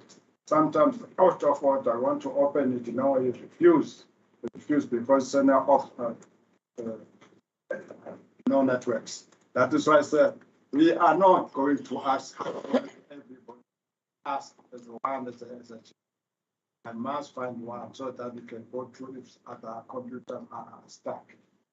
Because really I know that when we gave this team, I can sort that for the budget municipality, not to spend a lot of money buying paper, doing everything. So these things are useful. That is why if you ask, you're supposed to find it. Based on that, if you agree on that, no problem. But if it's not, at least, we vote against this. Thank you, Madam. Thank you, Councillor Buddha. Your request with reference to the agenda is noted. And then you indicate that the ANC is voting against the item. The ICDP also indicate, Councillor Gous, if you can just assist me. Am I correct in saying that you're also voting against, or are you abstain against? Okay, we do have a proposer then, and we have a seconder. Is there any other counter proposal? I note the light of Councillor Porter, but the light of Alderman Boyson is on. So Alderman Boyson, you may proceed. Whoop, keep your light on. I'll give you an opportunity. Alderman Boyson, you may proceed. Madam Speaker, we have approved in 2018, in terms of resolution E132 on page 27, 44, a right to speak. I will just read number 1. A councillor may only speak once, and A, on the matter before the council. There's no such a thing like a follow-up and that up and what up. It's approved here. It's approved in this book. A councillor may just speak once. En ons het aanvaar, dis wet, dis law, dis in die council aanvaar. I thank you. Thank you, Alderman Boyson, for reminding us of the rules of order of council. It's noted. Yes, Councillor Buddha. Can we give the light to Councillor Buddha for the point of correction? Thank you, Councillor Porter. Madam Speaker, we didn't dispute how many times you speak on the council. So what document are you reading there? If you are reading the document, rules of order of 2018, where are these people? They were voted in November. So, you see, Chairperson, we are not disputing how many times you speak in the council. So we're talking about the issues inside in the rule of order so that we can all of us comply. If I meant here, we are all of us supposed to comply. That's what we've got a problem. Thank you very much, Councillor Buddha. It's noted. We have the red light now by Councillor Baron. You may proceed. Also want to say, I think on my side, the speaker is more than capable of discussing. From the side of the Freedom Front Plus, I think we will receive after this meeting the communication. There are new amendments for the subs from systems to structure. For that reason, we will abstain because we need to go into the document. But thank you very much. Thank you very much, Councillor Baron. The red light is now with Councillor Gous. You may proceed, Councillor Gous. And I'd like to thank you for the manner in which you conduct meetings, that you all were worded and there is no frustration that develops. I'd like to just draw the attention of council to the rules, which does allow follow-up questions on matters of clarity, particularly to questions you asked. Thank you. Thank you very much, Councillor Gous. You are indeed correct.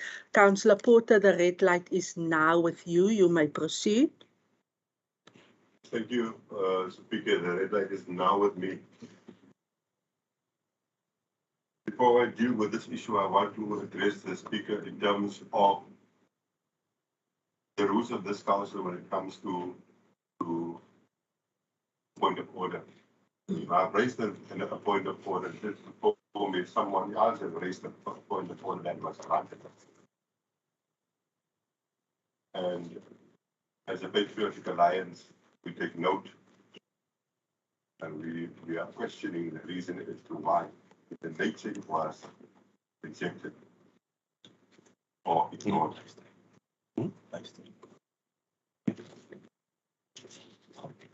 I have to deal with this issue related to the point of order. And Speaker, I think it is not appropriate for the Speaker when somebody is trying to get your attention to point fingers in the manner that you do. Councillor Porter, are you speaking to the item at hand? And just whilst you now saying I point fingers, you must now just address council in giving clarity as to what you're referring to. Because I might have spoken and might have used my hands and not point any fingers at any individual. Can you provide council with clarity? Because when Councillor Campbell was speaking, right, you move from a comfortable position and you're pointing at him to switch off his light, and I mean it's on the record exactly as to what he was saying. It was my impression that the speaker wasn't in good posture at the time. Hence, I was raising a point to address that particular, because it creates a precedent when one speaks and we don't speak in a manner that is acceptable. That's my point. Councillor Porter, just to clarify, I did not point my finger at Councillor Campbell. And if that's your assumption, then so be it. There were 3 lights on here, and I was trying to get order because 3 people were speaking this side. And correctly so, I did use my hands. And I pointed, but I did not point at Councillor Campbell, and I just want to inform Council. As such, you now may proceed to speak to the agenda item, please. Thank you, Speaker. Speaker, I think from my side, I have addressed a critical issue in terms of one item that actually includes a number of items. And the fact that there's no justice when we're dealing with those items that we have, appropriate time and opportunity to deal with it as such. I mean, as I said, the issue of what is this, virtual meetings, video meetings, everything that entails in this item might be a challenge, because if I have to just make a reference to the idea of caucuses on a virtual meeting, I mean, there's prejudice in it. While we know that much of councillors, if I may, on the DA side, consists of, let me put it in this way, the mayoral committee or a caucus that has offices based here. So if the DA would go on the caucus, they will all be together in a virtual meeting, and they will have an opportune moment to caucus. While other parties such as us, the smaller parties, maybe at our houses or wherever the case may be, you go into a caucus, you have to go into another virtual meeting. The technicalities that may arise may not provide for us an opportune moment then to get onto that thing, and in time as you prescribed within this item, that we must stick to the time frame. I think that in terms of the virtual meetings will create a problem, and it will have a negative impact, an adverse impact with the proceedings of council, and also not doing justice to other parties to present themselves in an appropriate or acceptable way. Generally, it is our view as a Patriotic Alliance that virtual meetings arrived during a period of COVID-19 restrictions, right? And I think as we are now moving away and, you know, there's a sort of a relax in all the restrictions, I don't think that virtual meetings for a council in particular would be conducive, because it is here we have to sit in person to deal with issues. So if we allow this method to go through, Speaker, we will have a situation where we will have unnecessary challenges that will have an adverse impact on council itself, and therefore we cannot. Holistically, in terms of this item, the Patriotic Alliance vehemently oppose and vote against for the quantum summit. Thank you very much, Councillor Porter. If you can kindly just thank you so much. Your issues raised with reference to point 8 is noted. I must inform council that I have written a memo to the municipal manager to indicate that all council meetings will from now be in person. So I have I can give you that assurance, Councillor Porter, that I've taken that decision also in the light of other challenges, because we need to allow for proper debate firstly, and it's just better when we have it. So I also just want to say that that has been done, councillors. I can give you assurance. Then we will have times where special council meetings will be called, perhaps 1 or 2 items, and that might ask for a Teams council meeting, Councillor Porter. And for that reason, I just want to say, because I am planning to call a special council meeting for 2 urgent items, in the following week. I think council will receive that notice on Monday, next week, Monday. But there will at times, Councillor Porter and councillors, be need for 1 item to very, very briefly be tabled, and then we will do the virtual council meetings. Thank you. I see the light of Councillor Kontu. His light is on. If you have a follow-up, put on your light, Councillor Porter. After Councillor Kontu, it's the council whip. And then Councillor Kamfer. Councillor Kontu, you may proceed. Madam Speaker, when I noticed in this document, I've seen the needs of, I don't know whether it would be possible, the needs of workshop or specific course of orders. Because some of the things that we, as councillors, when we are here, we need to be informed. We cannot take decisions that we are uninformed. There's acts that are mentioned here, then we were not really understanding. So I believe that if the councillor can agree about this item, just go, we need just to go workshop and then we can find each other. Thank you. Thank you very much. It's a very good proposal in terms of workshopping the rules of order. Thank you, Councillor Nkontu. That's well received and noted. Council Whip. Thank you, Madam Speaker. Just as a matter of clarity on some of the debate that has happened now on the item that I have proposed. Councillors, the amendments to the Structures Act, Act 3 of 2021, was provided to us during Director Yankees' workshop before the council was inducted. It was also again at the Salga workshop presented to us there. So, and it was also published in a national gazette by Parliament after they made the act. So I believe councillors have had ample time. I understand not everyone is up to date with legislation and as such, but I feel this is fundamental to your core function as a councillor.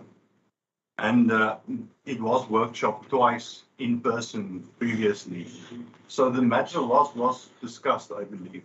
And then also just to Councillor Buddha's, sorry, Councillor Buddha, I'm not pointing towards you, to your point, the work of council's functions is not that of a party work. It's not to give instructions or to be a disciplinarian. It is as said in section 41A to F, as provided in the Structures Act. It's more to facilitate relations between the parties. So it's not the case that the work of council, that word, will ever give orders to anyone. That is for your own party work to do. It's just to facilitate matters as said in the Act. So I therefore propose that we go ahead and we vote on this item. Thank you, Madam Speaker. Thank you very much. I can you just please switch off your light? We will conclude on this matter. Then there's just two last speakers. Then I will bring the item to voting. Thank you. Councillor Kamfer, you may proceed. With the speaker, first, I want to say I was a councillor the last 5 years. I was also a councillor in the Eastern District Municipality. And I would really want to applaud you how you handle this council meeting. Thank you. And I can really say you give us really enough time every time when you want to speak. And I think that is why this council is not a mess if you go to other councils. And I want to thank you for that. I will also abstain on this item, but I say to the work, sometimes you can handle things in a workshop, but this item must come to council, that we can debate this thing in council and then take it to the next council meeting. Because there's a lot of things coming, they're writing books every day. And we can't, because I say to the work, he must remember he's a lawyer. And it's necessary for him to update himself with what's coming in and what's going out. I'm not in that position.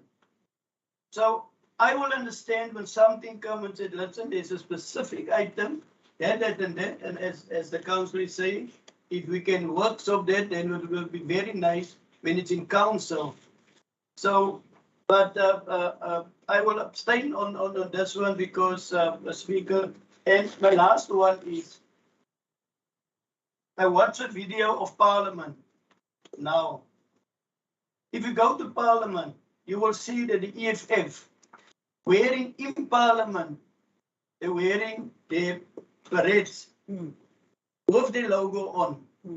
And that is not a problem for Parliament. That's all I want to say, Speaker. Thank you, Councillor Kamfer. Your input is noted. Can you kindly switch off your light? Councillor Porter will be the last speaker on this item, then we will conclude with the item at hand. Councillor Porter, you may proceed.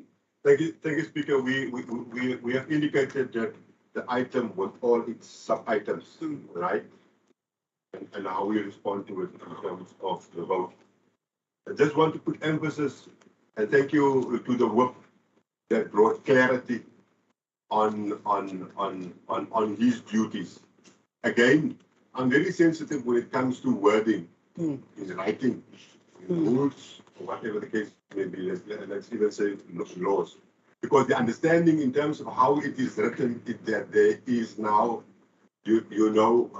duties, delegated powers that has been now, shared between a permanent councillor in the form of a speaker to an ordinary councillor / work. And that for us created an alarm that we had to deal and debate and put emphasis on. Now that there is clarity, we know that our speaker is more than competent to deal in her own powers vested to her as elected as a speaker when it comes to delegation of powers and the order of this council. Want to just put emphasis without debating it, the issue of document. Again, my colleague here has thanked director for this. It is always nice and good and actually better for us to deal with a lot of information, more difficult on the laptop on an electronic version than on this one. Because here I can sit and make my markings. I can do it here also, but I will have 5 years in this council before I am very competent, because I don't have the skill of computers I've learned along the line in terms of how that is going to do. In terms of Councillor Boyson's remark that with reference to minutes of previous meetings, etc. I want to concur with Councillor Buddha saying that I am, and so are others, newly elected councillor in a new term of office, a new term of council. And therefore, I would also want to assume that there might be a rule, perhaps I will get to it in due time, a rule that says a particular item in council cannot be addressed until a certain space or period of time. And I'm sure at this time, if there is an existence of such a rule, that we are way even years over and above that particular provision, that we can discuss this issue, even if it has been dealt with in 2012. Thank you. Thank you, Councillor Porter. Your input is noted. If you can kindly switch off the light. Ja, ik gaan leer me nie waar die ons gaan hak en stamp, maar ons gaan dit maak. Colleagues, we have E47 in front of us. There's a proposer, seconder. The Freedom Front Plus is abstaining.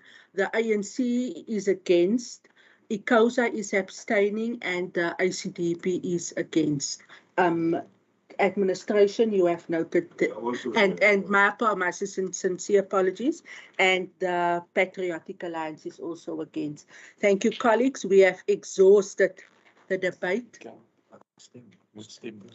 Okay, we have to count. We just have to count for the record. So there was a proposer from the Democratic Alliance and a seconder. So we need a counter proposal. In order for us to vote. Councillor Buddha, are you putting? Against. Thank you. Is there a seconder? Councillor Mkontu is seconding it. So all those in favor of for the item, can you please indicate by show of hands?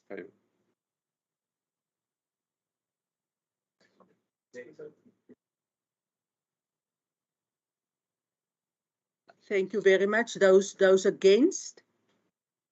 Those against, you're counting? I see seven. I see seven. Okay, and 2 abstaining. Yeah. Okay. Thank you very much, colleagues. We have then concluded item E47. We are at item E48, the amendment agreement, Mossel by Municipality Plaza Aquada, Section 116 of the Local Government Municipal Finance Management Act, number 57 of 2003. We have our recommendation listed on page 460.1 to 5. Can I have a proposal in this regard? Yes, Madam Speaker, you do. Thank you very much, Councillor Van Dijk. Do we have a seconder?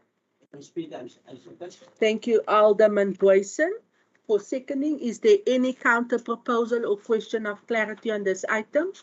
Councillor Kamfer, you may proceed. Yes, Madam Speaker. I want to know, and I think last year I wrote a letter to the municipality to ask how many buildings did the municipality hire from people outside, and the response was 0. And I also asked who's the owners of this building, and I really want to ask again on record.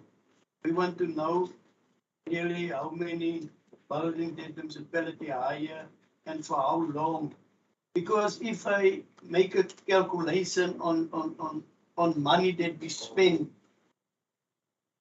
I think the municipality will pay its own building more than 100 years off. So it's very, for Ikosa, it's a very big concern of the hiring of buildings for the municipality. We must really look serious into that, Madam Speaker. Thank you very much, Councillor Kamfer. Your input is noted. I have the red light with Councillor Gous and then the Executive Mayor. Councillor Gous, you may proceed. Thank you, Chair. I'd like to just ask, I see the way the item is being presented is we state that for the first year, pay 144,000 per month, which works out at 65 rand a square meter. But then the item says in the second year, we will add another 65 rands per square meter. And what I want to know is, are we saying that it will still be 65 rand per square meter, or are we saying it will now be 130 rand? So it's going to double in price. And if that's true, then I'm really going to object to the manner in which that item was compiled in the way the sentence has been structured, because that has been actually sort of been hidden and not been openly stated in the item. Thank you. Thank you very much, Councillor Gous. We will provide you with clarity. MM is making a note. Executive Mayor. Speaker, thank you very much. I must say I fully agree with Councillor Comfort. At this stage, in the background, there's already plans and so forth, so that item will come to council soon. We're gonna, and unfortunately, I think no government before us were bold enough to take a decision to spend a lot of money.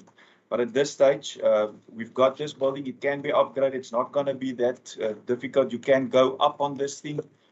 But the whole stoop here that's unutilized, this thing is so cramped in here this morning that you can't move. So we need to upgrade. And yes, the community will say, no, we're wasting the money, but that is not the case. And that's why I'm priming council, if I can put it that way, so long. That yes, we're spending a lot of money. I know of 2 buildings that we hire at this stage. And that's why we also looked at, as part of the strategy, at collective office spaces. So at this stage, no one of the financial staffs working in the building, because it's not that they're not needed here, but they don't have to sit here to do the administrative or the financial work because they don't engage with the community and so on. So at this stage, we're really applying our mind at how can we centralize and get everybody together, that we don't have to spend vast amounts of money on other people's buildings while we're neglecting our own building. So the shift should be, let's upgrade our own building. It's investment into the future, and we do not spend the money on other people's buildings. So I fully agree. Thank you very much. MM, do you now want to respond? To Councillor Gous. To Councillor Gous. Okay. Yeah. Councillor Porter, may I ask that we just give to the MM? Thanks. Then you can put on your light again. Speaker, no, I can concur with what Councillor says. If you look in the item, it looks a bit ambiguous. But if I can refer you to the agreement that's attached here to, it's clear under 3.1 what the payment will be. It says there under 3.11, year 1 for the amount of 65 rand per square, including that, and then years 2 and 3 will be subject to CPIC's escalation. So it's just CPICs for years 2 and 3. I hope that answers the question. Clarity. Thank you very much, Municipal Manager. Mayor, thank you very much for your input. It is noted. Councillor Porter. Thank you, Speaker. I think I want to concur with Councillor Kamper, but I also appreciate the response of the Mayor. Mine is to conclude on this one to say that, if you look at the monies that we're going to spend for renting at this particular building, and over a 3-year period, you will have over an estimated amount of 5 million rand. So if this council, they make a decision in terms of the way forward, and 3 years' time, we're going to sit where as we could have used 5-6 million rand in building our own, if not utilizing our own existing buildings, then obviously in 3-4 years' time, one will sit with this matter on the basis of wasteful expenditure. Thank you very much. Thank you very much, Councillor Porter. So we have a proposer and a seconder. Councillor Kamper, counter proposal, or are you happy? Okay, so colleagues, if there's no counter proposal, then the item carries unanimously with all the input that has been raised and noted.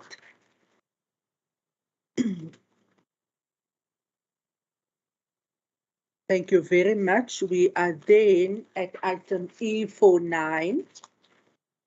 Our supply chain monthly report for deviations approved for January 2022. Can I have a proposer that council take cognizance of the report?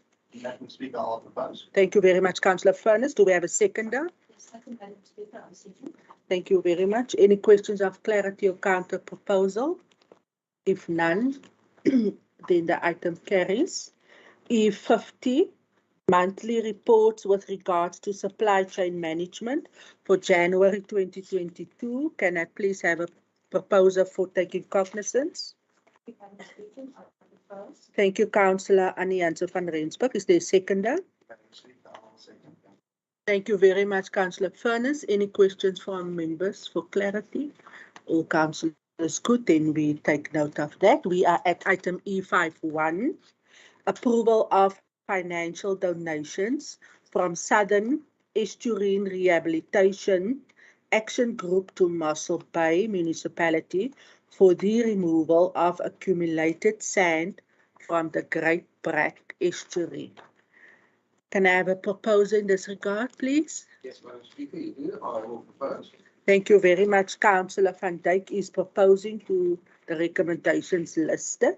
Do we have a seconder, please? Thank you, Madam Speaker. I'll second it. Thank you very much, Councillor Delamain. Is there any questions of clarity? Councillor Gous, I see your light. You may proceed. Thank you, Madam Speaker. The ACDP just wants to thank the Action Group for their keen assistance. And I also want to thank the chair of this portfolio for acceptance of my request that we send a request for help with other Estuary areas in the Thank you. Thank you very much, Councillor Gous. That is absolutely appreciated. We are then at item E52, page 494. Propose amendments to the macro and microstructure of the municipality. We have our recommendations listed, 1 to 6. Can I have a proposal, please? Madam Chair, I propose, and I would like for the council to note that 2 directorates' names will change to accommodate this macro change. That being the Directorate of Corporate Services, that will change to Corporate and Strategic Services, and Planning and Economic Development, that will in effect become Planning and Integrated Services as from the 1st of July 2023. Thank you.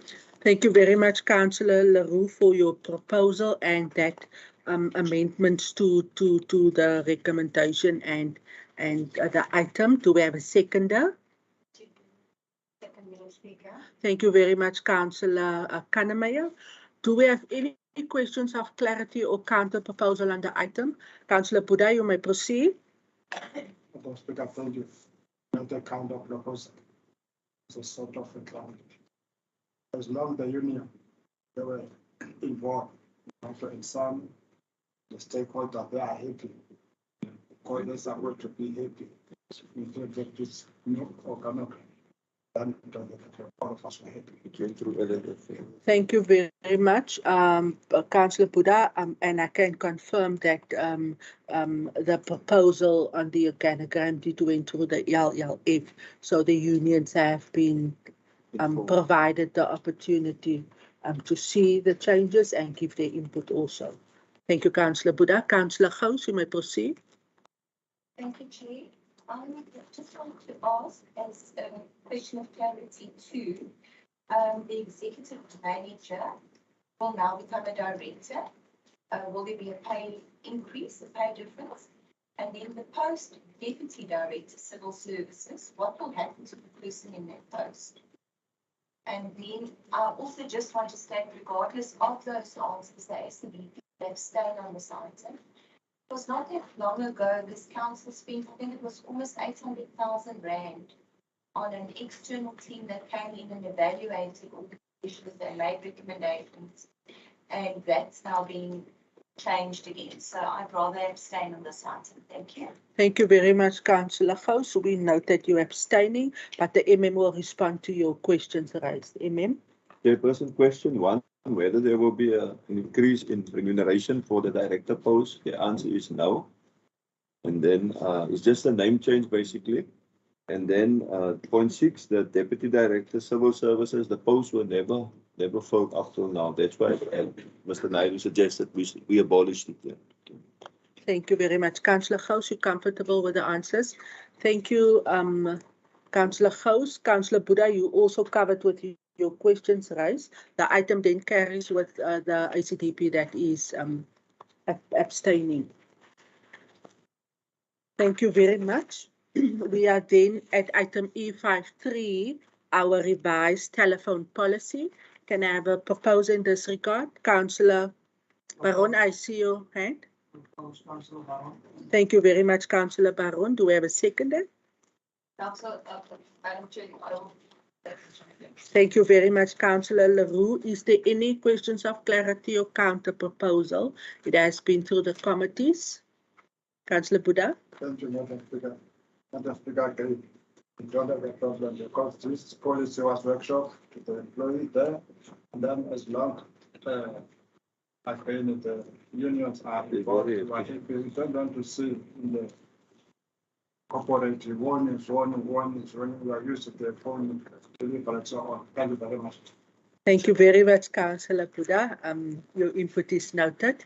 That item is then approved by Council unanimously. We are at item E54, page 500.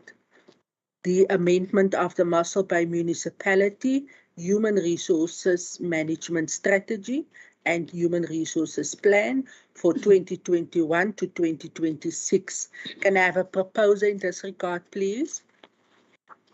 Madam Chair, I will propose, and with thanks to the Directorate for the hard work. Thank you very much, Councillor Leroux, and we agree. Much planning and we appreciate. Is there a seconder for Councillor Leroux? Madam Speaker, I will second the item E54. Thank you very much, Councillor Bavuma. Is there any questions of clarity on this item? Councillor Gous, I note your light. You may proceed. Thank you, Chair. The ACDP is going to abstain on the simply because on page 84 of the plan, cases made the designing of gender policy. The ACDP doesn't object to any equality. But what we cannot support is gender ideologies that are going to be incorporated in this policy. And the reason that we can't accept it is firstly because it's unscientific. But secondly, it actually goes, it's a contradiction. We say we want to elevate women in the workspace, granting equal opportunity, but in the same document, which is not yet amended, but space has been created to amend it, that a man will then be able to come into a job interview, biologically male, state that he identifies as a woman, and then has to be accommodated according to the Employment Equity Project. It just makes no sense to me. It's anti-woman and it's anti-science. So we will abstain. Thank you. And not, Speaker, if I can just clarify this. Not because we do not have compassion. I do not have compassion on people that are struggling with gender identity issues. But engaging in just blanketly saying, we're going to go along with this fantasy instead of offering the person help. Because the science shows and the statistics show that even when somebody has gone through transitional surgery, within 10 years they commit suicide because surgery was not the answer. Thank you. Thank you very much, Councillor Gous. We note your input. Councillor Gous then abstain. Administration noted that. Councillor Buddha, I see your light. Madam Speaker, this is Tariff. This item, I want us to know whether there was some was I saw that only had it. That was present, some was not around. Then you want to ask where was some made?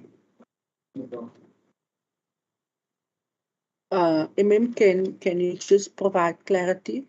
Was the other union perhaps absent or? Speaker, no, on the day when the director spoke to the union, some wasn't available, but it was not because they were angry or whatever the case may be. It could be that the director spoke to them afterwards, but none of the unions have got a problem with the item. Okay, thank you for that clarity. Councillor Buddha, are you comfortable? Thank you, Madam Speaker. I will trust that. You don't want us to work against the other. No. Yeah. No, definitely. Yeah. No, thank you very much, Councillor Buddha. We will always ensure that we work in collaboration and not exclude our unions. We then have no counter proposal, but we're noting that the ACDP is abstaining on this item. Thank you very much. We are then at item E55. Councillor Furness. And Councillor Furness will now leave the council chambers. Madam Speaker, for the councillor chamber. Yes. I just want to know. Deputy. Deputy, can we just give, thank you very much. I just want to know what is the connection between the furnace and the item on the table to Mr. CM assignment. Okay. Just for records, I just want to know what is the. Thank you. Councillor Kaffer, you were a bit late when Councillor Furness informed Council, but Councillor Furness, will you just clarify for Councillor Kaffer, please, on record? Councillor Kaffer, we used to own the property. Oh, no. Thank you, Councillor Furness. You happily excused. Thank you. Executive Mayor, I saw your light. Executive Deputy Mayor, my apologies. We then at item E55, the proposed alienation of portion of Earth 2573, Mossel Bay, situated adjacent to Earth 3283, Mossel Bay, Rudy Barnard Street, Mossel Bay, MS Simon. Do we have a proposer for this item? Thank you, Madam Speaker. I would like to propose item E55 for approval. Thank you very much, Executive Deputy Mayor. Do we have a seconder for the proposal? Madam Speaker, I would like to second this proposal. Thank you very much, Councillor. Speaker, wys net vir of daai dis hier op bladsy 504 is die besluit. Thank you very much, Councillor Putsia, for seconding. Then just to draw Council's attention, the recommendation for this item is listed point 1 to 13 on page 504 and 505. Is there any questions of clarity or counter proposal? Councillor Buddha? So I stand back from this one. Thank you. You're welcome. Madam Speaker, as we said one day, there is a serious thing. Here we're dealing with how do you call it, land, alienation of land, alienation of portion of portion. We said one day, you don't have a problem with the land. If we've got maybe a land committee, let us take Elderman, let us take the committee to walk around in Municipal to see all the land. So when we're talking about the land, alienation, portion of land, all of us report a two where it is. For instance, we're talking about Bokonspan. I was not in Bokonspan. Please, Glentana. Now, when you take a decision here, we don't have a clue. One day I was long here from 2006. We used to provide a voucher car. Take all the committee here is the land of Mossel. So when you sit it here, we know everything. Take a collective at anything. Because now we're here, we are going to take a decision here, then we don't know the truth. Even when we said 24 hectares, we don't know the truth, but if you go Clerpio, you go somewhere, and then you see the land, all of us, we're not going to struggle here. We work together. Thank you very much. Thank you, Councillor Puda. It's not a counter proposal, but a request that has been before council before. So, before you respond, Executive Mayor. Speaker, thank you. I also sometimes experience the frustration going through the agenda that we're not aware. I had to deal with the appeal the other day in the Burgemeesters Committee, the mayoral committee. And I could not really understand beforehand what's the issue about or where it's situated and so on. Just due to the fact that you can't see the bigger picture on a piece of paper. At this stage, we're obviously busy with the budget. I did discuss it also with Director Jantjies and with the portfolio chairperson that we see how we can better this chambers in terms of technology. And so at this stage, we're looking at if we can, and I was just thinking this might be, I'm not interfering in the portfolio chairperson, I'm talking outside of what the committee can do. If we can have an interactive system in here that with this thing doesn't work, the speaker sitting behind it and so forth. So the suggestion is that we roll out 1 or 2 screens like TVs or monitors in the council chamber, big enough, maybe one on that side, one on that side. It's just a practical example. And then, for instance, we can go on Google Earth and acquaint ourselves with what are we actually talking about. That's now besides maybe the committee going to visit and so on. But that will really help. Then we can go on Google Earth, look where it's situated, where exactly zoom in and so forth. And obviously also with our online meetings and so forth. In terms of our professional, I think a lot of the discussions we had already this morning is about how does we see ourselves. I heard the argument regarding Parliament, but I don't think we really want to, sometimes we don't want to do stuff that they do. We want to portray this image that we're professional, that we're competent and so on. Once again, to sell ourselves and our town.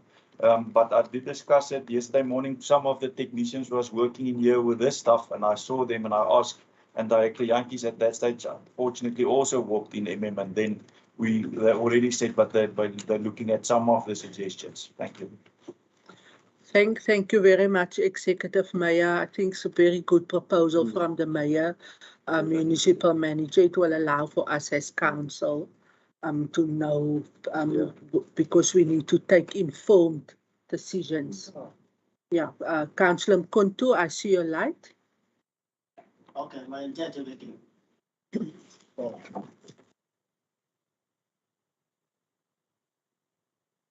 Now kwenzeka ngiyakhaphela lokuba andiqale ngisapothe into ethethwa ngumeya inhle kakhulu. Ndake ndayicinga nami ndicinga uba uthe singaske siyiboniswe kube kwi-screen apha sizibhekiswe zawo, because le nto sibe kwi-council kuze-agenda eyaziwa zii-officials qha, but the decision makers aziboni le nto kuthethwa ngayo, aziyazi uba but masenze ii-decisions. Iyasichana loo, ngoba ezi decisions nazo sibuyele ngenyimini sibe sisiya kubantu abangabemi basalapha eMossel. Sibuza noba le decision ayithatha kanjani, sibe thina sibe singekho informed i-decision. I mean, zinasika i-background ecacileyo yokuba nangu lo mhlaba uthethwa ngee-hectares, sizibone ezi-hectares engakanani. So ndifuna ukubuza ke ngokule item, njengoba sesiyibona into yokuba ikhona nyhani isidingo sento yokuba siqhubekeke siziboniswa le mihlaba ngenjongo yento yokuba sibe informed. Now le item sikuyo masivumelane uba sikho informed, and phofu nezinye item ezithetha ukuthengiswa kwemihlaba asikabikho informed. Sisadingile ukuba sinebithuba utheni singafundiswa.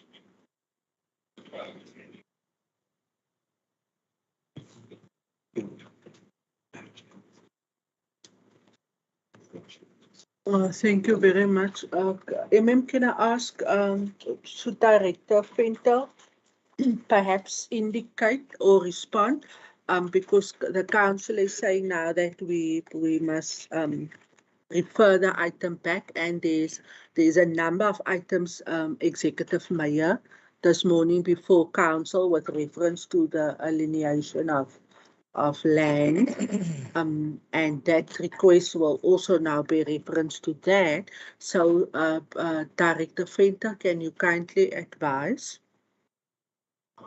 Speaker, yes, all the maps, descriptions and so on is attached to the conformity agendas. So councillors will actually have it in actual fact, I have it. So as we go through the council, I think I always look at the conformity agenda. Give it application. Thank you very much, Director Venter. So in the committee packs, the stadsbeplanning agenda het dit al vervat, maar die versoek van die burgemeester, municipale bestuurder, that I think it's a very good proposal from the mayor, which will just allow us to do our business more efficiently. Thank you, Speaker. Can we just give the light to the Councillor Matits? Thank you so much. Thank you, Speaker. No, I just want to concur with what Mr. Venter said. But if councillors say that they're not informed, it cannot be true because all of them get the committee pieces. Maybe they don't understand the outlay of the plans, as Mr. Venter said, but I also want to agree with Mayor. We already had a discussion yesterday after what he just said now that we're going to look to see in the new, we're going to budget now for the screens to put in enough screens so that councils can see the actual picture. Mr. Venter is also very good with his computer. He sometimes shows open pictures on his computer, but it's only for him. We all can't see it. So in order, Speaker, to help the council, because it's important that councillors know where the places are, we will put in the screens here in the new budget. We cannot put it now because there's no money. From 1st of July, we will definitely, if council approve it on the new budget that you've tabled here, in May, we will definitely put it. And then, Chairperson, if I can just talk about the going out to places, it's good to do it, and I know exactly what Councillor Buddha is talking about because I was here in the 90s where council did a lot, but the things have changed. We have more councillors now, there are much more items, and people simply don't have the time to go out all the time. I mean, the director is busy full-time, basically. We can arrange one, but it doesn't mean it won't be sustainable because there will simply not be enough time. So a practical solution is maybe put up the big screens here and we show all the councillors on here.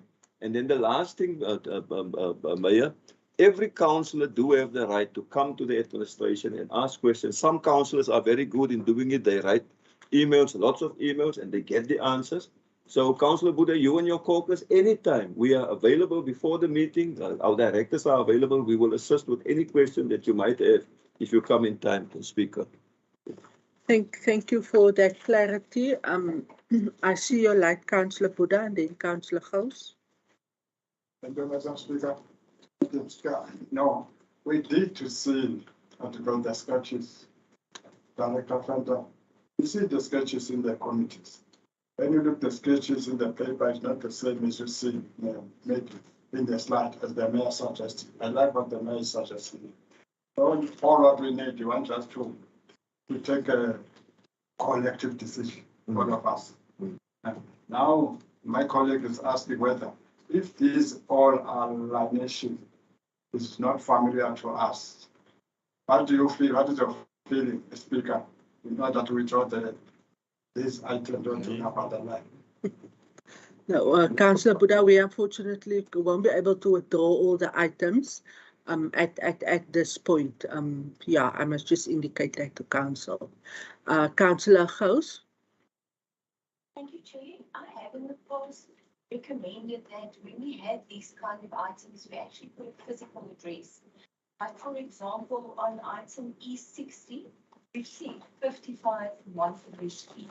And it's very easy to go to Healthcare and take a look. This one is really bad, maps were good enough for me, but that's because I'm familiar with this area. Councillor Buddha is maybe not always moving around here, so I understand. But for example, we do say Barnard Street, but we don't give the street number. We just give. So we say a portion of Earth, 257, which is acceptable, situated adjacent to Earth into Asla. Now there we could see what number of Rudy Barnard Street. And it just makes it some sense. Thank you very much for that input. It's noted, Councillor Gous. Councillor David Campbell. Speaker, now I agree with the mayor of to put up screens here that you can see what's now moving glasses now. Getting old. And I'm just asking mayor, what is the possibility that we can also, when we isolate that screens, that we can also do it on our laptops, because we got a laptop in front of us. To buy a new stuff now in screens. Why we can use most our it's a nice thing to do, Maya. Net, it's too small. But can we do it on our computers also to make it easier? And I think it will not cost a lot of money as the screens and all that. This is example, Speaker. Thank you very much, Councillor Campbell, for that request. The Executive Mayor would like to respond. Can we give the Mayor a light, Councillor Buddha? Thank you so much, Mayor. Speaker, thank you. Yeah, now Councillor Campbell is quite correct as well. We don't want to necessarily spend money. We can see a lot of the stuff on the computers. The problem, obviously, the one example is when we have online, say for instance, we've got a guest online meeting and so on. The technical issue is that you've got a lot of people on laptops and the echoing and so forth. So you just adjust the system a bit, like we've got it in the Denpasar chambers. We experience it physically when we're sitting here and we're having a meeting with a smaller group and there's outside guests. Then you need to stand up and go talk into the microphone and so forth, with the back laptops there, the back plugged in, with the people on here. So technically it's just not working. In the Denpasar room, it works fine, and so on.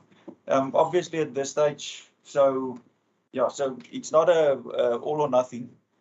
We can come by as it is, but I think it, like I've said, I've seen now the council chambers look at garden, it's very professional. Everybody's sitting, you've got a camera focusing on the people who are speaking, and so I don't think we want to go to that length because it's going to be just too expensive. But once again, it's all about the image that we portray. Are we a professional organization or are we struggling? And so on. And we're the best municipality in South Africa, and we must portray ourselves like that, especially when we're meeting with outside guests and investors and so on. Just to come back to the item, I think at this stage we went through the committees and so forth. And obviously all the items being discussed, it's been to the mayoral committee and so on. So Speaker, I agree, I don't think we must stop them now. But I think moving forward, we've got the system in place, so we can come by. I think the input from Councillor Gous is very welcome. Yeah. I think it's a good proposal because it's also a lot of the items. Everybody's not always on just. If you're going to just, you can quickly get to the specific earth and so forth. Sometimes it's quite easy to determine where it is. Sometimes it's not that easy. If there's not a lot of plots and stuff around, then it's not. So it's technically, once again, but I think it's a good suggestion on some of the urban, if we add the number, that will help.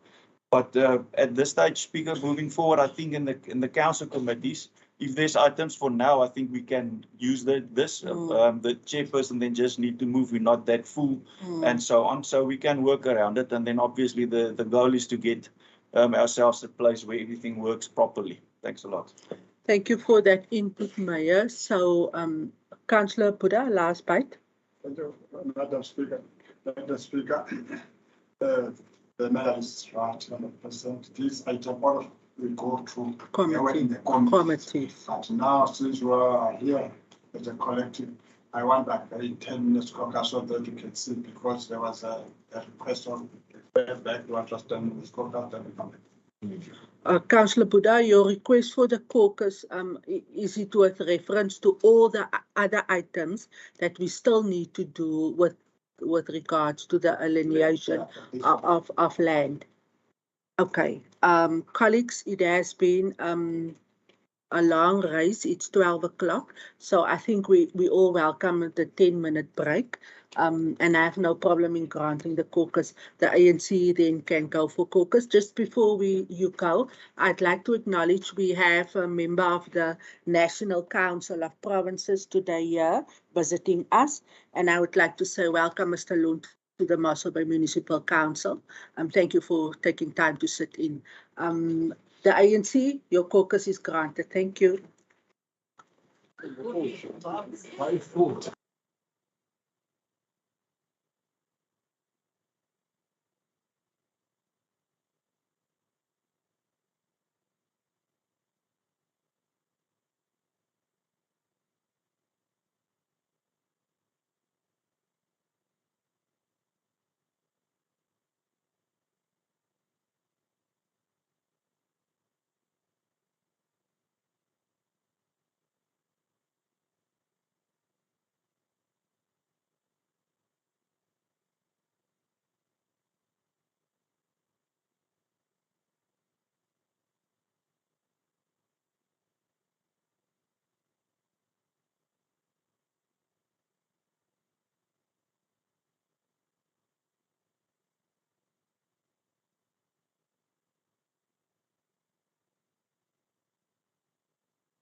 Thank you very much, all councillors. We are then back after the ANC has asked for a caucus, and I will now grant Councillor Buddha the opportunity to address us with the feedback from the caucus. Thank you, Councillor Buddha.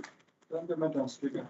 Madam Speaker, the caucus, we said all these alienation portion of land from the 55 to outside.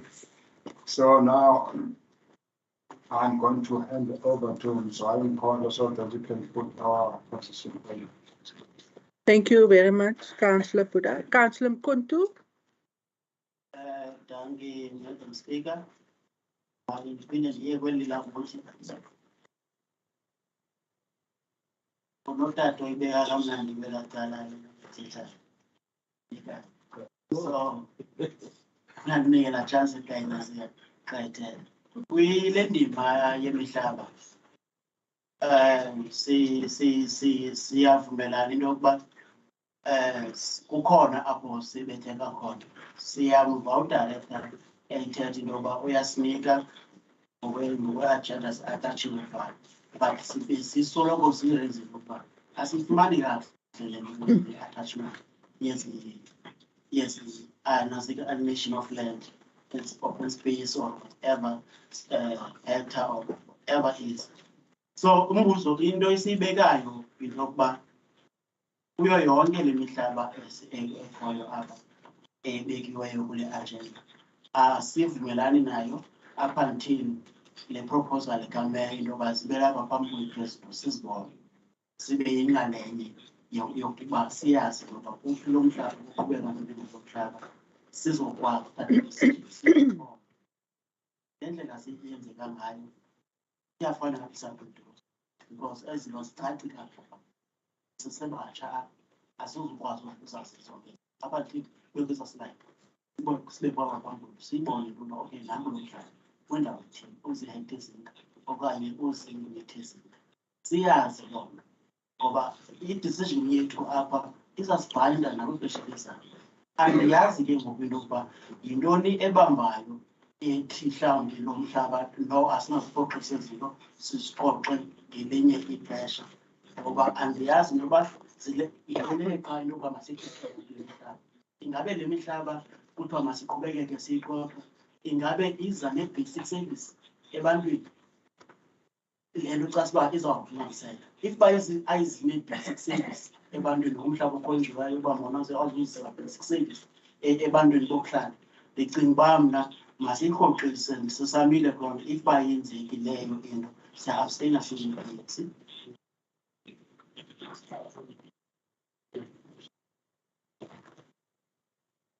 Thank you, Councillor Mkontu. In essence, you're saying that the ANC will abstain from the rest of the items with reference to the alienation of land. And that position of the ANC is noted. I will now carry on with the agenda. Item E55 then carries. Ja, Raadsekamper, u kan praat. Yes, I would also abstain on this, for this items. Okay, thank you. We're not withdrawing, so when we will deal with the item, you can just indicate that you abstain. But I'm noting, thank you very much, Councillor Kamfer. We are then at item E56 on page 506, the registration of a right of way servitude over Earth 2654, Hartenbos, in favor of Mossel by Municipality, Municipal Sewerage Pump Station. The recommendations are listed. Can I please have a proposal in this regard? Councillor Baron propose. Thank you very much, Councillor Baron. Do we have a seconder? Thank you very much, Councillor Leon van Dijk. Is there any questions of clarity or counter proposal? I see none. The item carries unanimously. We are then at item E57. Application for the lease of the municipal building and portion of Earth 7519 Kwanngaba, situated at Nontinana Street, Asla Park, Panil Educare and Aftercare Center. We have our recommendations in front of us. Can I ask for a proposal in this regard, please? I see the light of Councillor Mbumbu. Thank you, Speaker. I propose that the item must be carried forward. Thank you very much for your proposal. Do we have a seconder for Councillor Mbumbu? Councillor Mkuntu, I see your light. Yeah, and also Speaker. On this item, I believe is in my word. Yes. And I've raised concern with the government this item, all the committees and other special council. Yes. And when I checked that those concerns were not addressed. One is this item. There's a number of issues in regarding with that house. If you are continuing with that house, there will be a community that will be divided into two. That's why I was saying that we need to have a proper participation. The proper participation.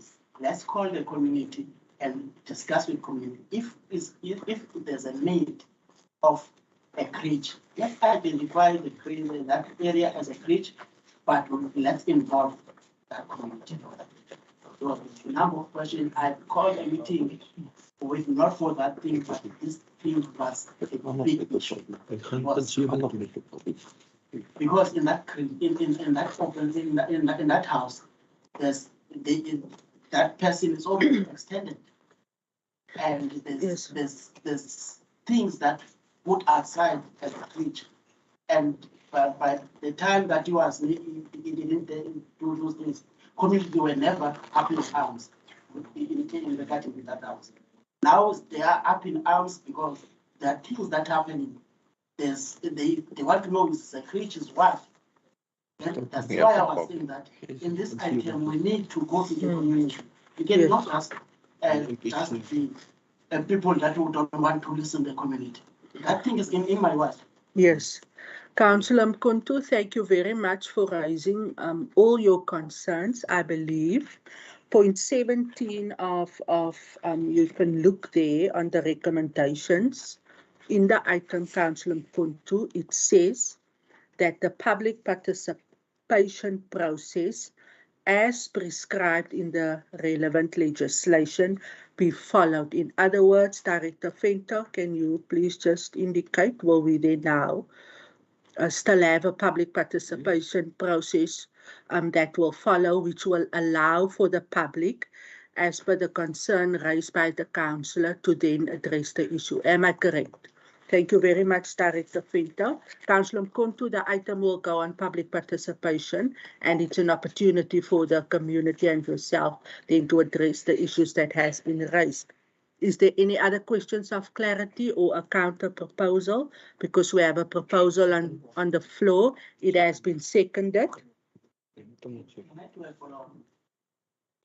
Follow up, you may. Yeah, my follow up will be because when I raised things, they was saying that this is the policy, or this is the when we do the public participation, and my way of knowing the public participation was not part of that. So I just want to be clear, what will be the public participation will be followed here. Thank you for your follow-up question, Municipal Manager. Chairperson, the municipality follows a standard procedure when public participation is undertaken with all its land that goes out on tender.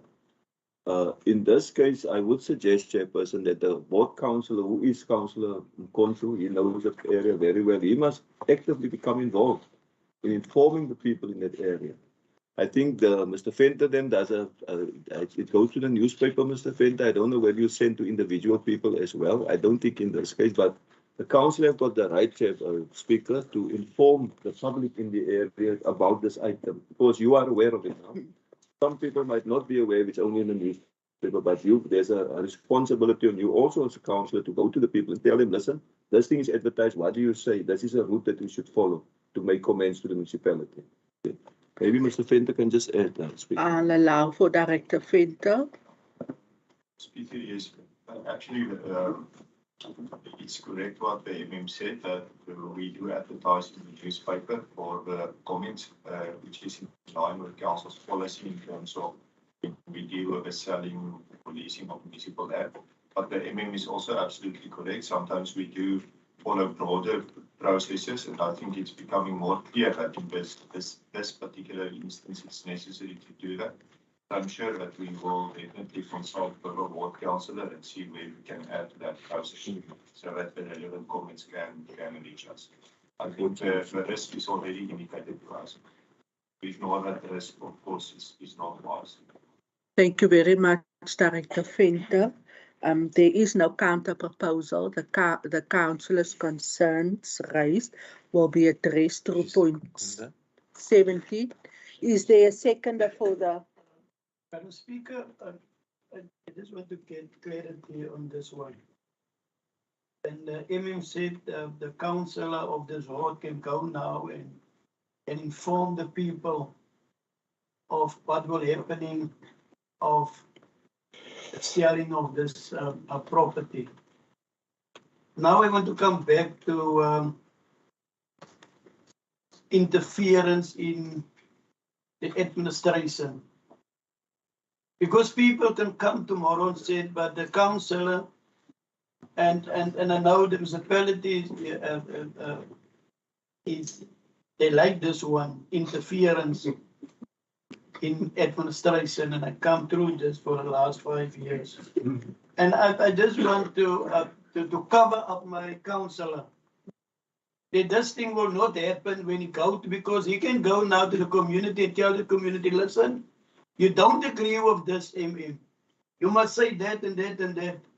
Then somebody else come and said, yeah, but the councillor tell the people to do that. And we must just aware of this one, speaker. My other one, it's not about this one, speaker. It's more than 3 hours we're sitting here. And we think there's more of us using tablets and all that. Their possibility they can at least order some snacks. Even one bread costs us 10 rand. Speaker, that's all I want to. I know there were a lot of councillors said yes, but they just want to say that. Thank you. Thank you, Speaker. Thank you for that. For that light note. Now, Councillor Campbell, now on a more serious note, you correctly so. You're correct when you're indicating that a possible transgression of the code there in terms of interference. And of course, Councillor Campbell, it will be the speaker who will then have to follow that processes that I do not want to follow.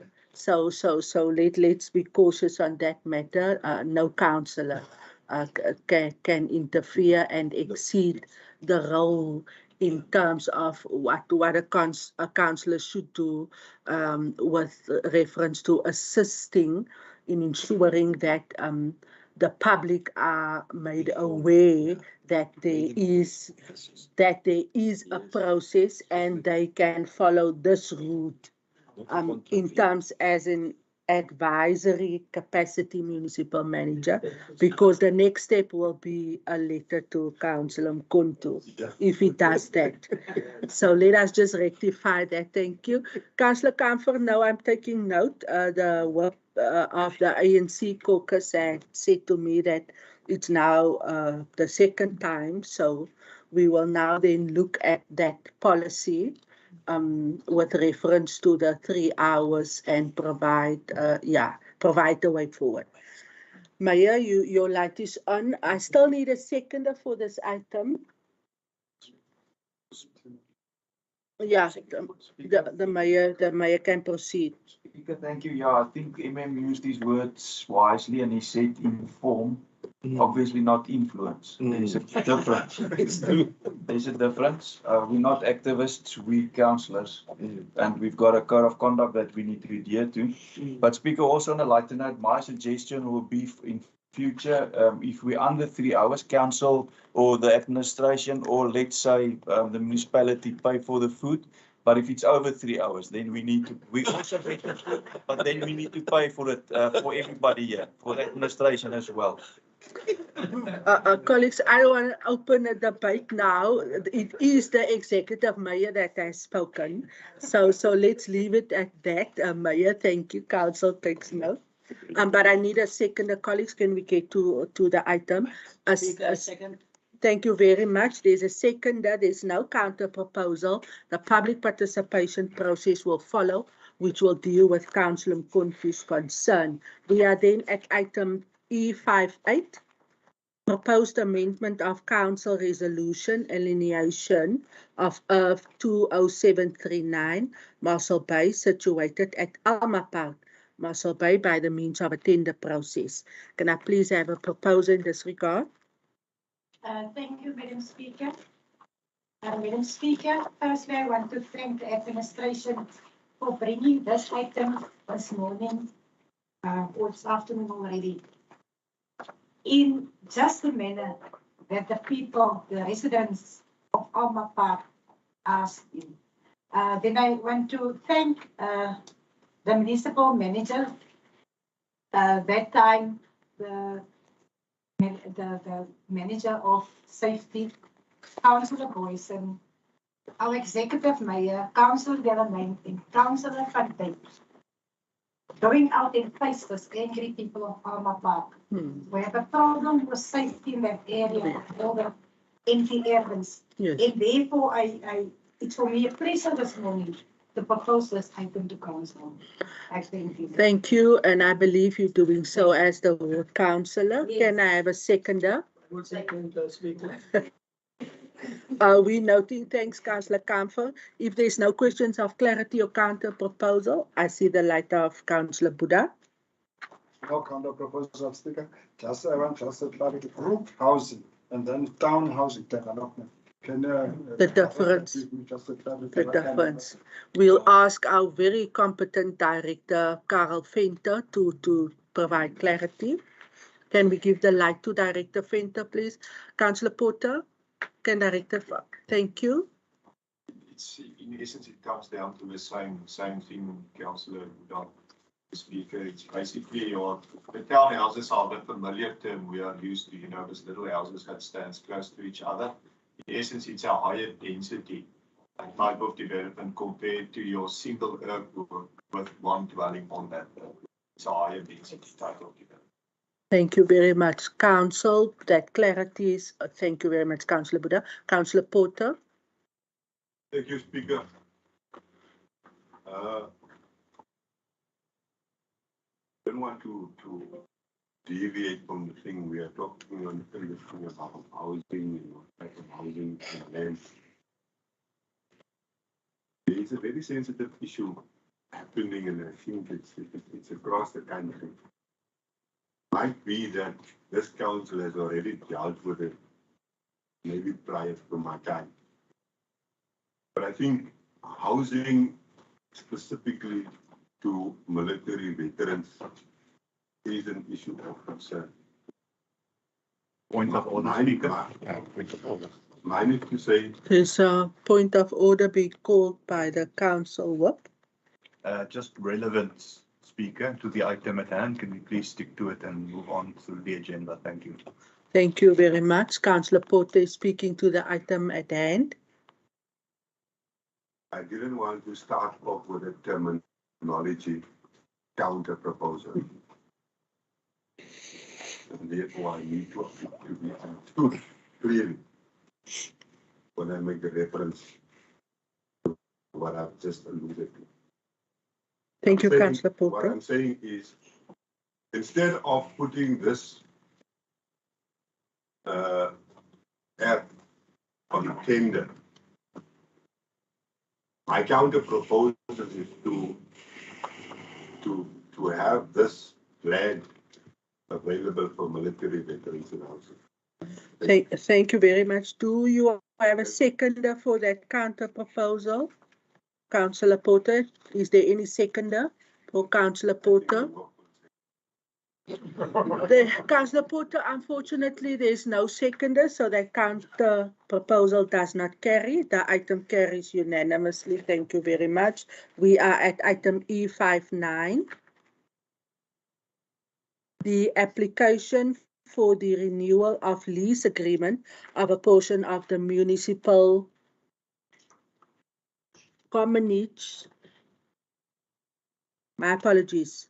Application for the renewal of the lease agreement of a portion of the municipal commonage of 539 situated adjacent to portion 29 of the farm 250 Bochums Bay, J.L. Miller. Can I have a proposal in this regard, please? Thank you very much. The ward councillor is proposing. Do we have a second in this regard? Madam Speaker, I'll second. Thank you, Council Whip. Do we have any questions of clarity or counter proposals on the item? If none, the item carries unanimously. We are then at item E60. Proposed alienation of portion of Earth 12737 Mossel Bay, situated adjacent to Earth 9272 Mossel Bay, Montague Street, Mossel Bay, Mr. B and Mrs. Dunker. Mr. B and Mrs. E. Dunker. Do we have a proposal in this regard? Madam Speaker, I would like to propose this item. Thank you very much, Councillor Kutsia, for your proposal. Do we have a seconder for Councillor Kutsia? Thank you, Speaker. Second, Thank you very much, Councillor Baron. Any questions of clarity or counter proposal? I see none. The item carries unanimously. We are then at item E61. Item E61 on page 533. Yes, Councillor Mkuntu. Speaker, you also Noting the ANC is abstaining from all the land items. Okay. And the COSA on all the items to follow. Oh. Yeah, well,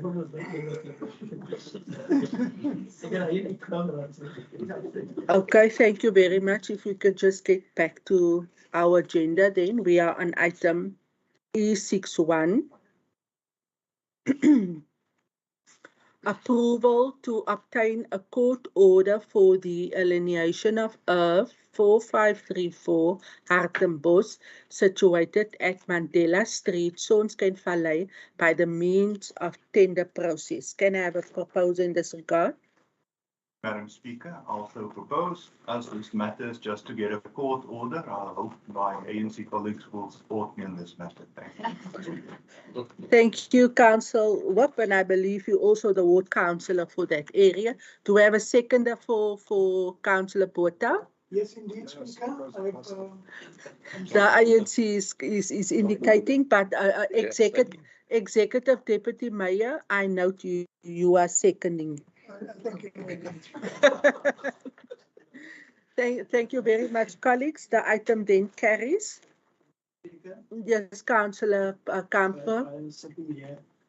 I want to withdraw my Abstention. because why I don't want that people must see now that is a racist thing. Yes. Because I support now Councillor writers on that. Yes. And I abstain on all the others, so yes. I want to withdraw this. As I said, I don't want this that people see that is a racist yes. issue. Good. Thank you. Thank you very much. We accept Councillor Kamfer is honored this morning with his red jersey. Can the administration please just withdraw that? Colleagues, if I've seen that Councillor Buddha also said yes for the Sonskyn Valley item. So that carries, colleagues. Thank you very much. Councillor Kamfer, if you can just put off your light. We are then at item E62 on page 535, the establishment of a business park in Kwanungaba, portion of Earth 912, Urban 4174, 4177 Kwanungaba, portion of Earth 9060 Mossel Bay, and Irvin 15118 to 15128 Mossel Bay. Can I have a proposer as per the recommendations listed? A proposer for this item, Councillor Mbumba, I recognize you. Thank you very much. Do we have a seconder for Councillor Thabo Mbumbu? Madam Speaker, a second. Thank you very much, Councillor Kannemeyer. I see the light of Councillor Baron and Councillor Buddha and Councillor Dabula. Councillor Baron, you first to speak. Now, Madam Speaker, I just want to check that there's a this item. Are they serious when they say they abstain all night? We must give them opportunity in the item to say no, because this is going out to the community, and then they will have a problem. So thank you for that. No, you're quite correct. Thank you for raising that. Then I see the light of Councillor Buddha. We are on E62. Councillor Buddha. Thank you, Madam Speaker. Madam Speaker, if they listen, our colleagues, they listen carefully. We say, as long the land, we don't know the land. This land, I know, is just underneath the police station. Underneath the police station, the land. I know this land. So that is why my question is here. I can't just abstain of a vote. And then we know this. My question here, Speaker, I want just a clarity. These are the stores, maybe what kind of goods they are going to sell there? Because when I see the rent that's there, it seems to me too high. I was thinking if maybe, let us make an example of Kwamanalo. If somebody is selling the chicken food, maybe, I don't know what is going to happen there in those places there. Now it's impossible to that particular person if you can find 1.3 a month to pay it, of 1.4 a month to pay the rent. So I want just to clarify what kind of a business is going to be inside there. Thank you. Thank you for your question. Councillor Dabula, you can also ask your question and then I will ask Director Venter to respond. Thank you, Madam Speaker.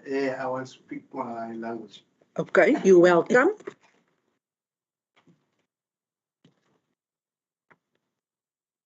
Okokuqala masiyibulele singa as a councillor se-Ward 1 lo mhlaba le-business uziswepa because kudala abantu beyibuza ukubana bakwazi bayifumanele indawo ukuthengisela bona. Ixesha elide kakhulu ke abantu uchief whip wami seyichaphazela umcimbi wayo ngaba izaba zebhizinisi ezinjalo zabaphayana ezibasibonke imali ezazerent iphezulu kakhulu and sinabantu abahluphekayo abathengiselayo. So into endifuna ukuyiqonda isikakhulu into yobana ngoba kuzoba kulaa bhizinisi phayana ingaba abantu for uba ba-apply so that bakwazi bafumane indawo for ukuthengisela bona wenze bengentsana zabo funeka beyiphi ukuze bafumane indawo phayana. Okwesibini bendinokuthanda into yokubana xa uqaliswa loo process zinjalo Madam Speaker uqala kubhenefitha abantu base-Ward 1 kuqala before kube ngabanye abantu ezinye iwadi bazofumana imihlaba yokuthengisela kulaa ndawo. So uba ubhuda seyichaphazele ke leya into bendizongena kuyo so uba sangena kuyo so bendifuna ukuqonda kwezo ndawo zombini. Enkosi.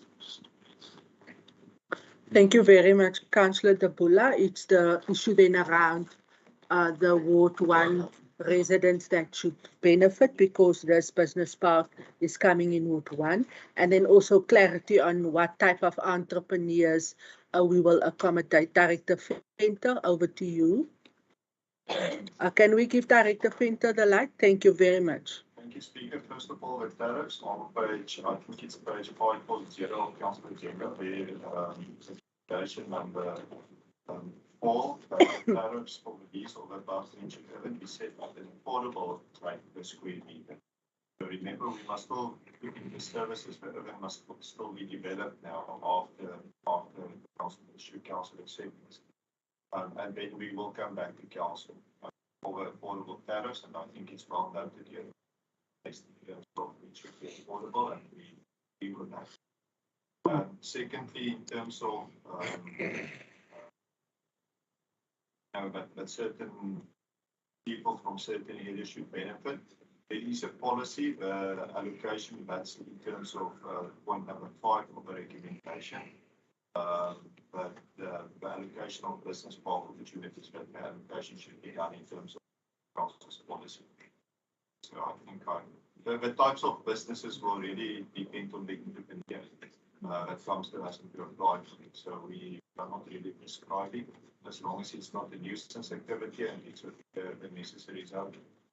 Yeah, that will depend on me.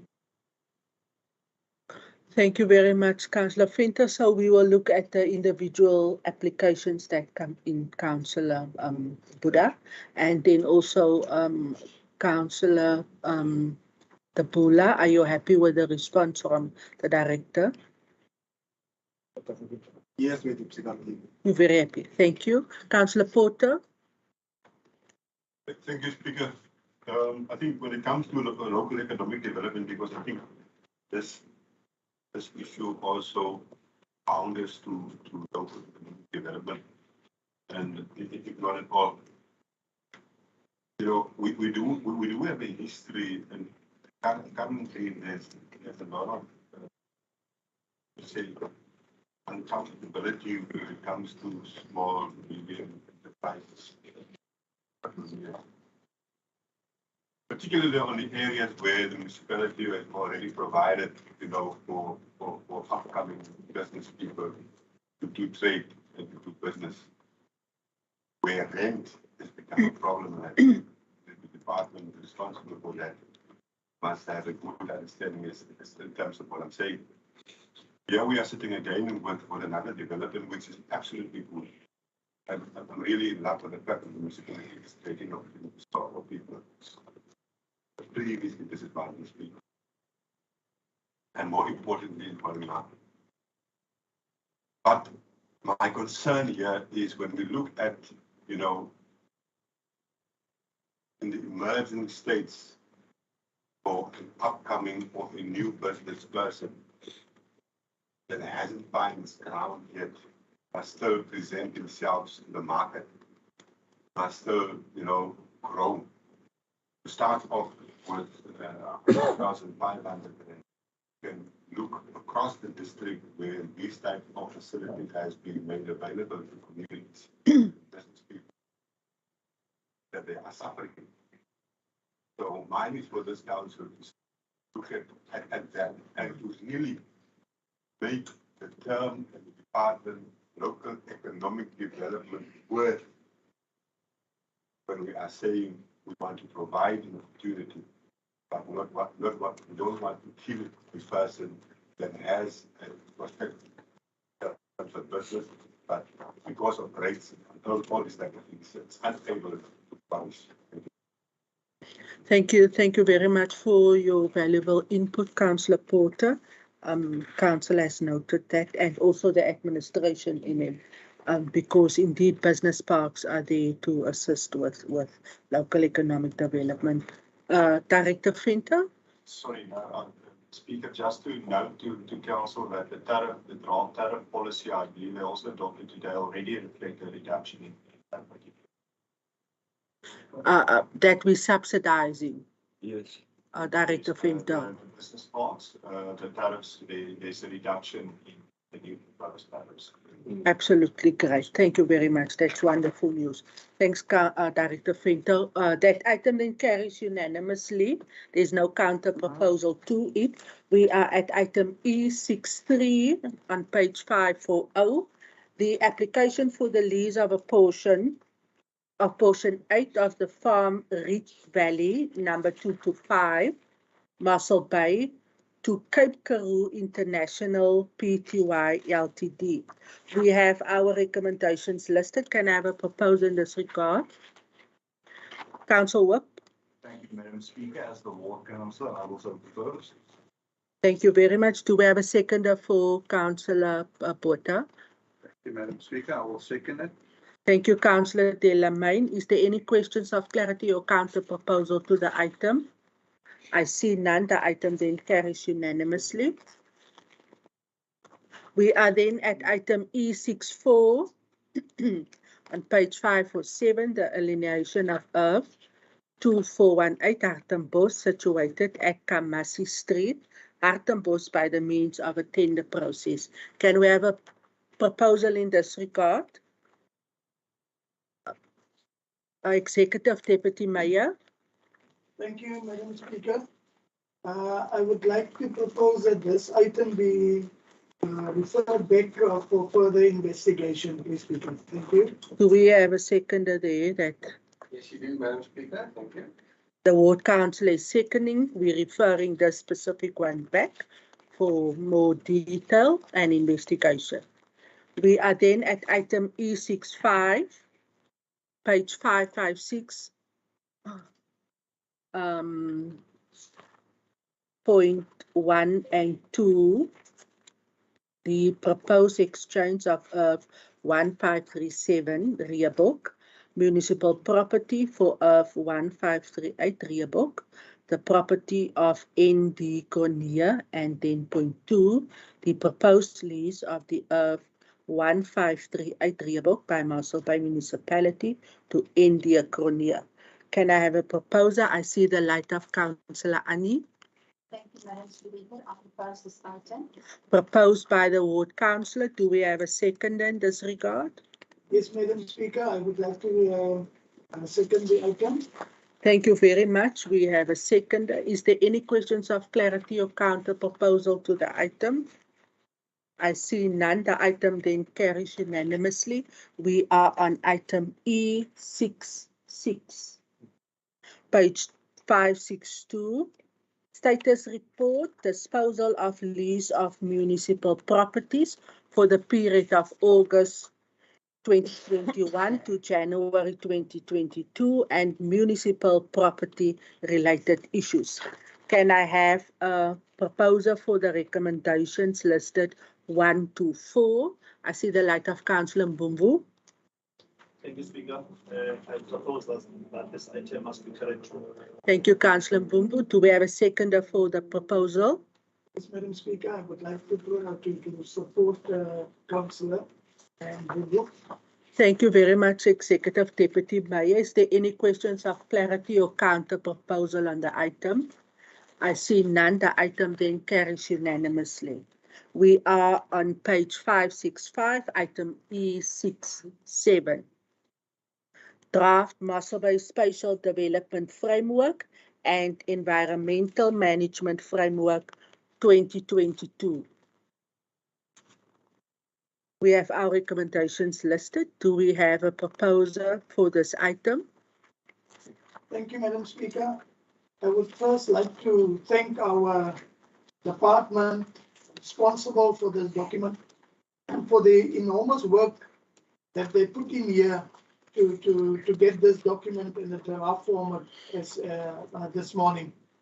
However, as I said, it's not cast in stone as yet, and we still have a chance to bring out our inputs.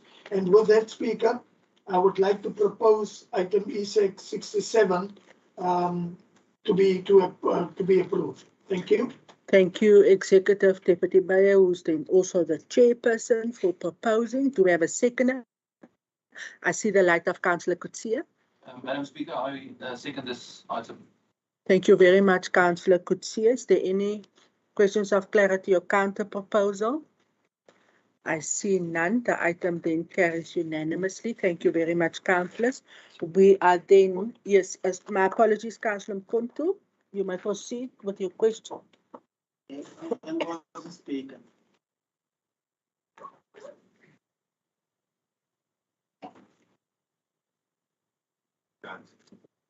Speaker, I see, anduzuthi asikhothenwa ndifuna nje ukuba i-concern yam into yokuba iviwe into yokuba esi special development framework njengoba sizaqhubeleleka ngaske ibe si-special development framework esinokwazi uku-adressa ii-issues ezikhoyo ekuhlaleni kwethu ingakumbi phaa kuthi sinabantu abahlala eziprovinsi abasokolayo amanzi even nasekalizi ezikhoyo bezifakile uthi wawujonga into yokuba azincedisile lapho bemeleza So sicela mna ngokwami njengoba udirector sesifremiwe as deputy mayor sesitshilo intoba department lebeke bahlala nayo ngendlela benenze ngayo. Sizakwazi ukufaka sicela ngokwethu intoba sikwazi ukufaka ii-submissions zethu ezokuhlala ngoba imeko yethu imbi and sicinga intoba oyena mntu onokwazi ukuyilungisa yindlela esicinga ngayo thina singabantu abahlala phayo. So sizawufaka iyethu submission okuhlala kwethu phaa ingabantu abahlala endlini.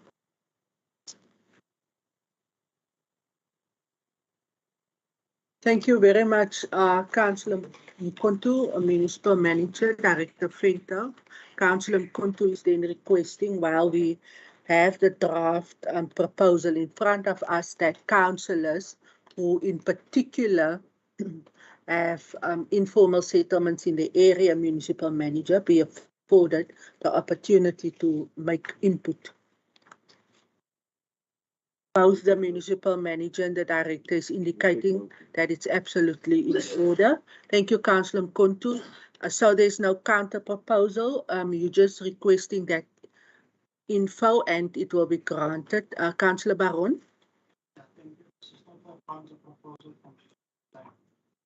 Just want to check your character thinking. Draft special development framework, environmental management framework. Does this, is this the policy that? There's no movement in policy. Or is it another? U mag voortgaan, directeur. Municipal planning tribunals is legislated in terms of our bylaws. Our municipal planning bylaw, that's where the tribunals are described. Thank you very much. Yes, you may. By this tribunal member are amongst other also based on policies of council of which the spatial development is part of such policy. Thank you for that clarity. Councillor Baron is covered. Thank you very much. The item then carries councillors. We are at item E68, the construction of standalone telecommunication tower next to the Joint Operations Center of 2001 Mossel Bay.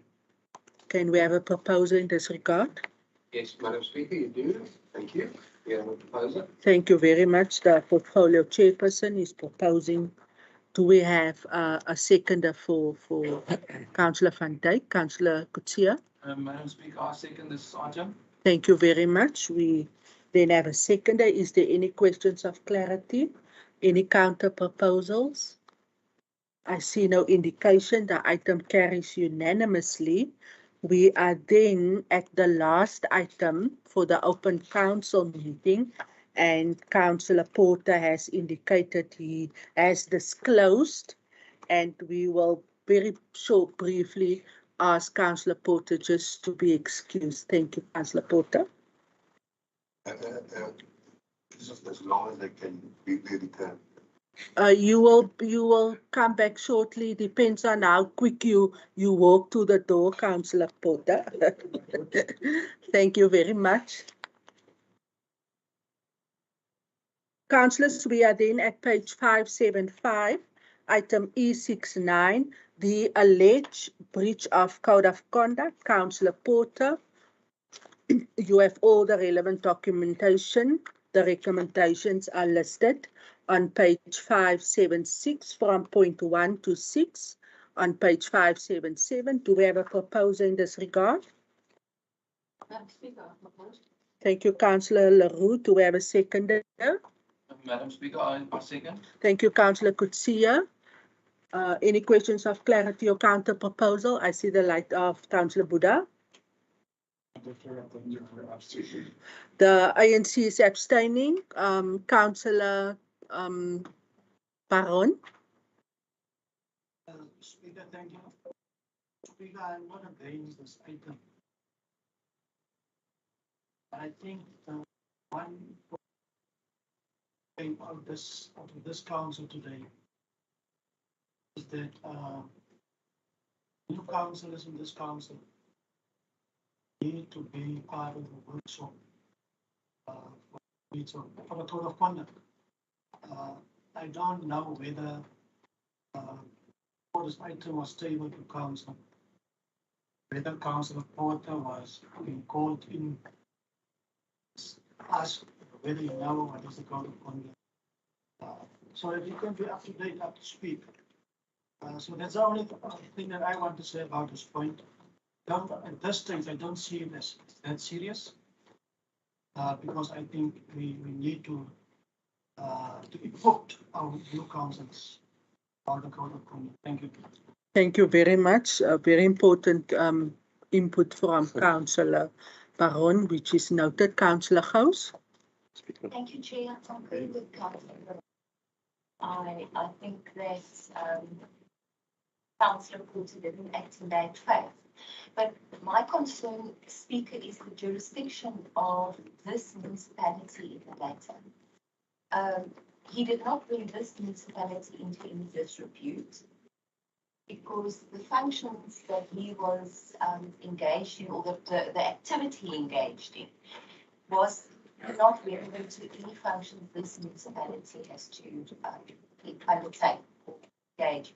So I feel that since he's not a councillor of the Garden Route municipality, we are now acting on behalf of the Garden Route municipality to potentially discipline one of our councillors. And I'm not in agreement with that. So I will be abstaining on the matter. Thank you. Thank you. Noted, Councillor Gous. Councillor Kamfer. Yeah, thank you, Speaker. Speaker, I read this item of the Garden Route Municipality, with MM, or what is it, provide this letter to the Speaker. I see here what he said,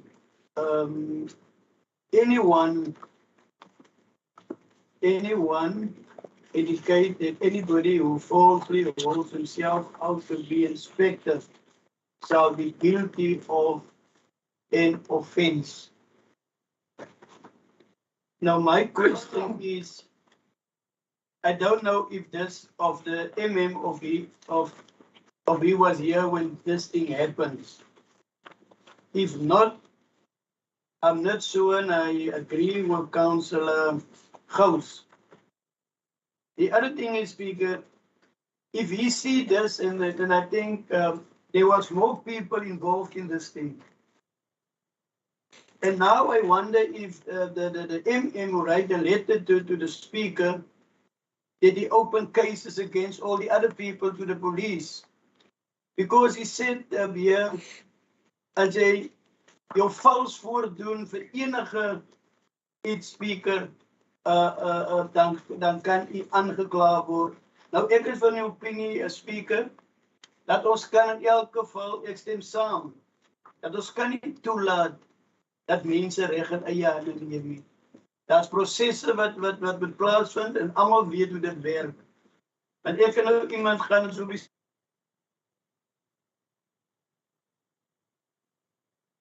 gaan nie reg wees nie, soos ons het 'n verantwoordelikheid om te kyk laat orde. Ek het byvoorbeeld 'n goeie vergadering met die MM verlede week gehad oor iets wat by die rugbyveld gebeur met mense wat, en by daai aangeleentheid is daar baie van die munisipale werkers wat deel is van wat daar gebeur. My vraag is, gaan enige iemand ook kom en daar buite sit, sê ek skryf nou 'n brief en ek kla nou die persoon aan. So ek wil net hê ons moet gaan kyk na fynstreep van rondom die aangeleentheid. Ek sien die aangeleentheid gebeur reg oor die land waar sommige mense so goed van die goed afgehaal het. Maar ek wil net hê van die kouse kant vra dat ons net versigtig moet wees dat mense buite nie sommer nou net klagtes maak en dan moet ons amper sê ons moet hulle veel weer doen, maar as ek sien Speaker is my vraag nog steeds. Daar was baie ander mense betrokke. Waarom is daar nie teen daai mense dan kriminele klagtes opgemaak nie? Hoekom nou met Raadslid Porter? He's now a councillor. Now we see now, but we must discipline now our councillor. But it's other people around in Mossel was also part of what's happening in the South, Speaker. And I will also abstain on this item. Thank you very much. We then have the ANC, the ICTP, and the COSA abstaining, and Councillor Baron. I see the light of Councillor Kutsia, then the Executive Mayor, and then Alderman Boyce. And Councillor Kutsia, you may proceed. Madam Speaker, I would like to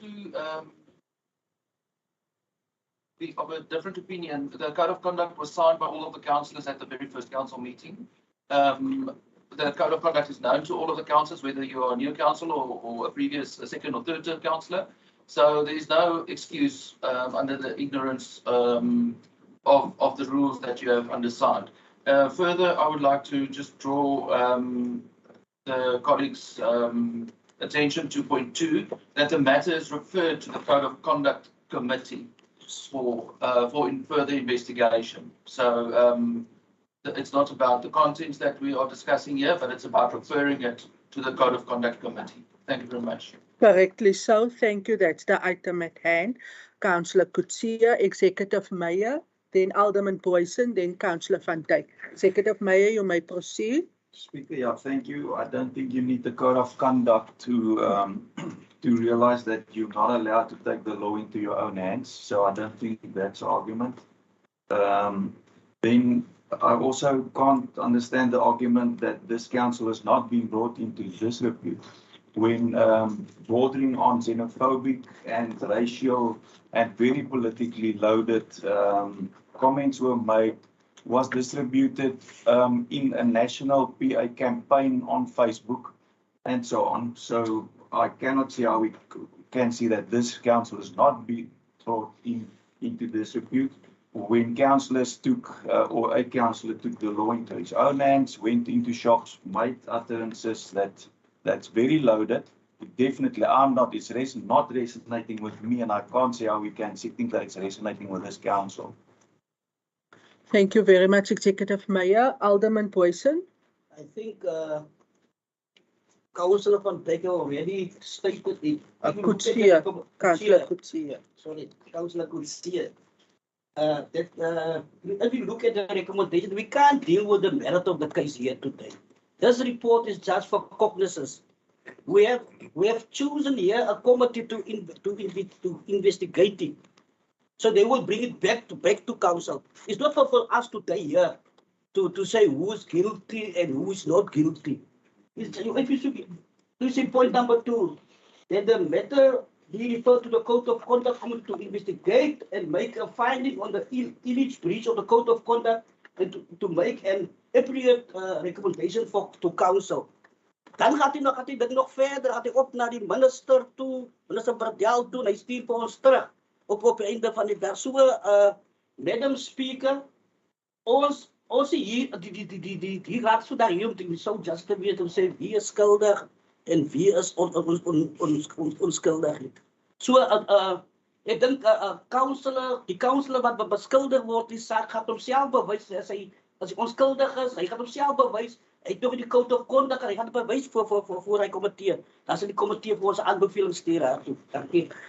Thank you, Councillor Alderman Boyson. Councillor Van Dijk. Thank you, Speaker. I'd like to latch on to what Councillor Boyson has said. My question relates to the following. We should be referring this to the disciplinary committee. There is an alleged breach of conduct. What happens with the rest of the committee members that have now abstained? How does that fit into the equation in terms of going forward in the committee? Thank you very much, councillors. I will quickly bring your attention to the recommendations. So what we have in front of us is the alleged breach of Code of Conduct of this council by Councillor Porter. We have recommendation number 1, to take cognizance of the report as received from the Speaker. 2, that the matter be referred to the Code of Conduct Committee to investigate and make a finding on the alleged breach of Code of Conduct and to make an appropriate recommendation to Council. In other words, it will come back following the investigation of the committee. 3, that the outcome of the investigation be reported to the MEC of local government. 4, and this is now very crucial because we have had our committees of council constituted through a council resolution, which includes Councillor Porter as a member of that specific committee who will now need to deal with this. So please note, point 4, that it be confirmed that the following councillors be members of the Code of Conduct Committee of Council, namely Councillor Bavuma as chairperson, Councillor Porter, Councillor Barker, Councillor Leroux, Councillor Porter, and Councillor Matisini, and Councillor Van Dijk, who is the Secundi, and Councillor Anianse van Rensburg, and Councillor Mkontu. Then 5 says that all previous decisions regarding the composition of the Code of Conduct Committee of Council as from 10 November be rescinded. Point 6, that as Councillor Porter is investigated, he be replaced by Councillor Mkontu, and that the committee for the investigation of the alleged breach will consist then of councillors as I've read it, and it will then also include Councillor Mkontu. Colleague councillors, that is then the recommendation in front of us, because following this meeting, it will have to go to the committee. Thank you. Okay, is that very clear? Everyone understand that? Good. Councillor Gous, you have an opportunity for follow-up before we conclude. Thank you, Steve. I just want to that item is read on that platform also. That's the purpose of the item is to consider report speaker. I believe Thank you very much, Councillor Gous. So we have the ICDP abstaining, ICOSA abstaining, the ANC is abstaining, am I correct, Councillor Buddha? And then the Freedom Front is also abstaining. I see, where's the red light? Councillor Bavuma? Seeing that this case is now referred to the committee, I just need to request that the committee members of the council, I need to see them because there's one urgent point that we need to finalize for legal. So please, if you don't mind, guys, after council, I just need to clarify one point. Thank you. With regard to this case. Thank you very much. So all the committee members then, Councillor Mkontu, all the committee members must please stay behind for the chairperson. Councillor Van Dijk, all the lights, Council Whip. Thank you, Madam Speaker. Just a last question of clarity. I just want to make sure now, because we have to note this down. Are all the parties abstaining, even investigating the possibility of an alleged breach? Yeah. Because I just want to make sure on this point of clarity. Thank you. Mr. Prince will respond. Councillor Van Dijk, is that in order? Thank you, Mr. Prince. Speaker, thank you. This item is just regarding the referral, and that is, as Councillor Gous said, been considered, and is now the matter has been referred. If a councillor or a party does not wish to form part of the investigation committee, Code of Conduct Committee, then at that stage you withdraw from the committee. Thank you, Speaker. Thank you very much for that clarity, so it doesn't influence the report and the decision that council now need to take, Mr. Prince. Okay. Is there still a question? Councillor Baron and then Councillor Van Dijk. Councillor Baron?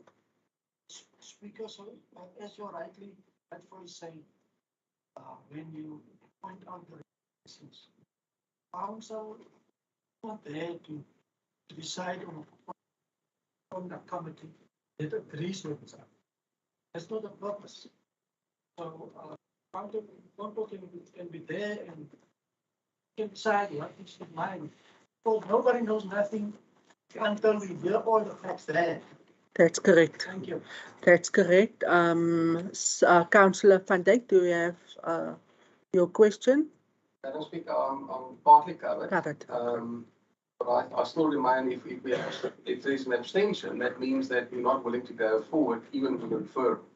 No, That's that's how I understand it. But I accept the explanation. Okay, thank you. Mr. Prince, you comfortable or do you want to add something more? I just want to add on that as well, Speaker. Yes. It's correct what you're saying, Councillor. So on this item, they abstain from the referral. But when you go into the committee, they still have the opportunity to be present of the committee. Thank you. As committee members and everyone understand that. Councillor Komto. Okay. So then, colleagues, we conclude with that item.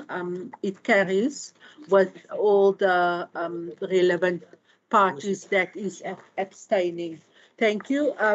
We have then. Thank you. Can we please, Vali?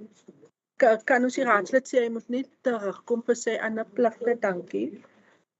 Colleagues, we then at the end of the open council meeting, I have agreed the whip of council request. Welcome back, Councillor Porter. The whip of council have requested when we started with the meeting this morning. It's now 1:15. That he would like to present a motion to council. So I'm going to allow for the council whip to present that motion as per his indication, so that we deal with that motion now in the open meeting before we deal with the one last item in closed session. You may proceed, Councillor Porter. Thank you, Madam Speaker. I am distributing copies of the motions that are going around. In the meantime, I'll start. This is a motion of exigency in terms of Rule 54, the rules regulating the conduct of meetings of the Council of the Mossel Bay Municipality. The subject matter is improving public access to the bylaws of the municipality. The purpose and background, if I can maybe briefly state it, Madam Speaker. The purpose of this motion is for Council to direct the administration to investigate and implement measures to ensure improved access to the bylaws of the Mossel Bay Municipality, amendments to such bylaws, as well as other related documents and notices. It is herewith moved that the motion to which attention has been directed be considered forthwith as a matter of exigency. Thank you, Madam Speaker. I can have a second. Thank you, Council Whip. Do we have a seconder for the motion as the motion's heading and introduction? Thank you very much, Councillor Leroux. Does everybody have a copy?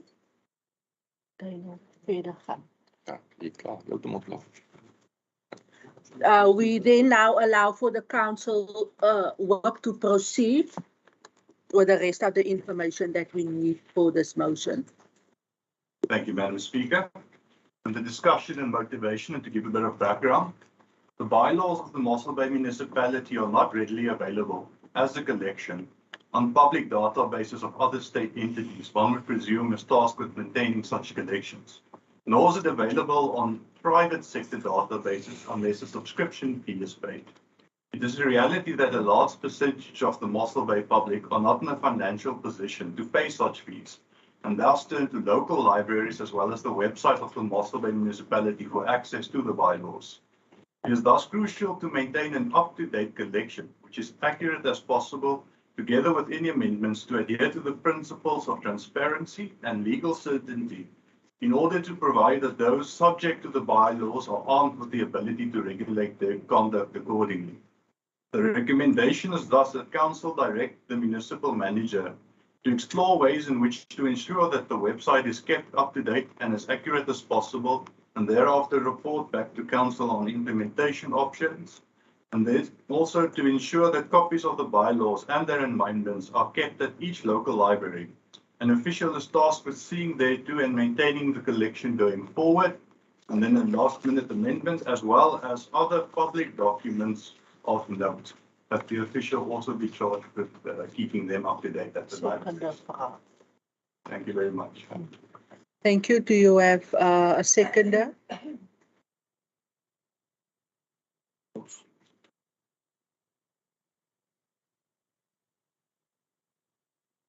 Allow for Any questions or counter proposal to the motion? Who's like, where we at? My apologies, Councillor Gous, I can't see, so the light.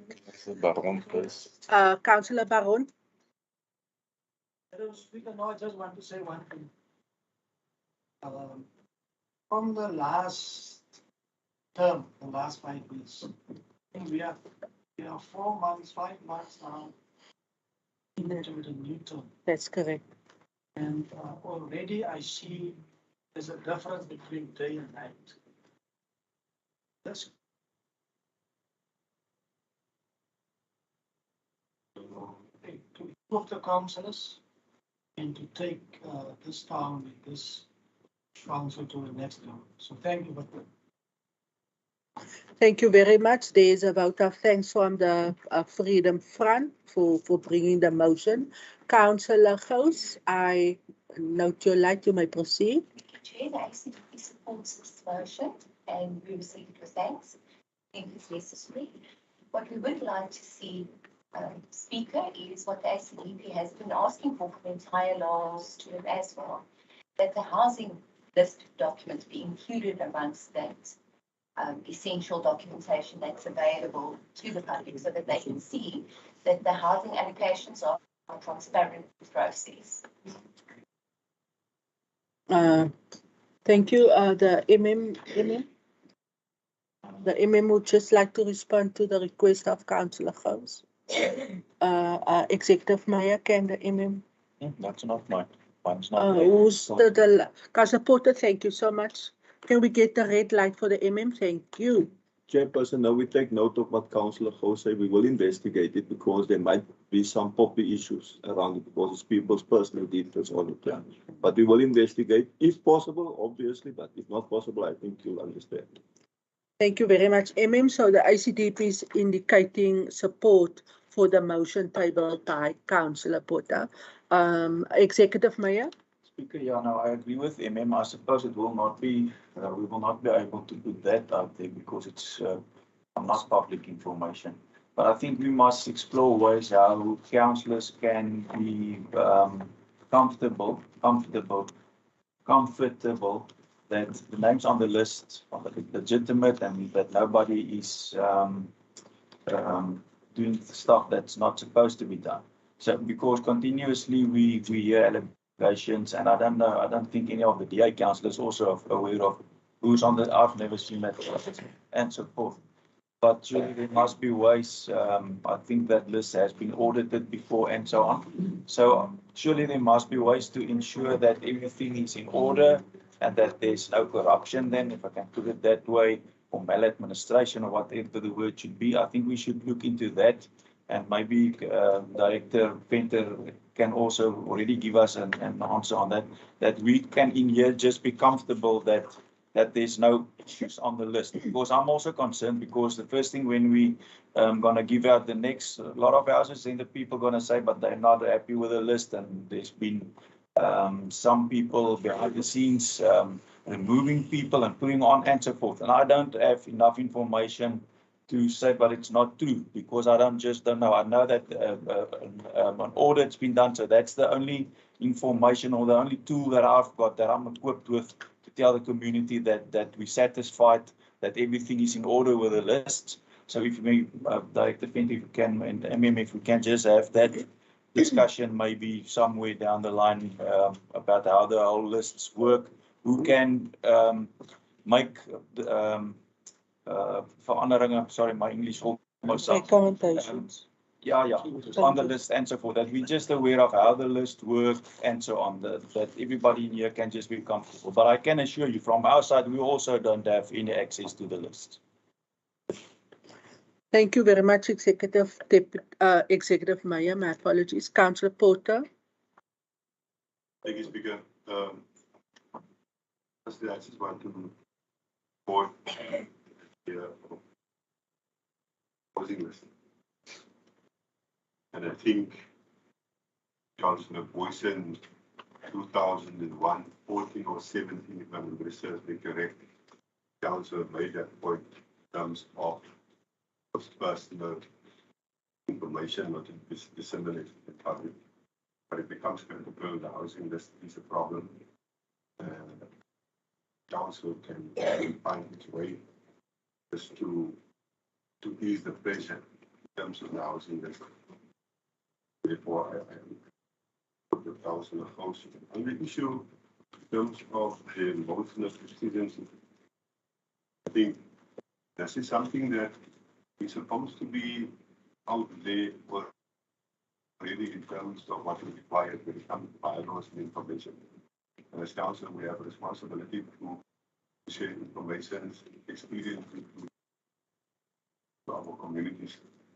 Also, why it is here today, but the fact that it is here, we want to concur with Councillor Baron to say we're moving into a positive direction upward, where this information is readily available. But most importantly, you know, through my recent experience,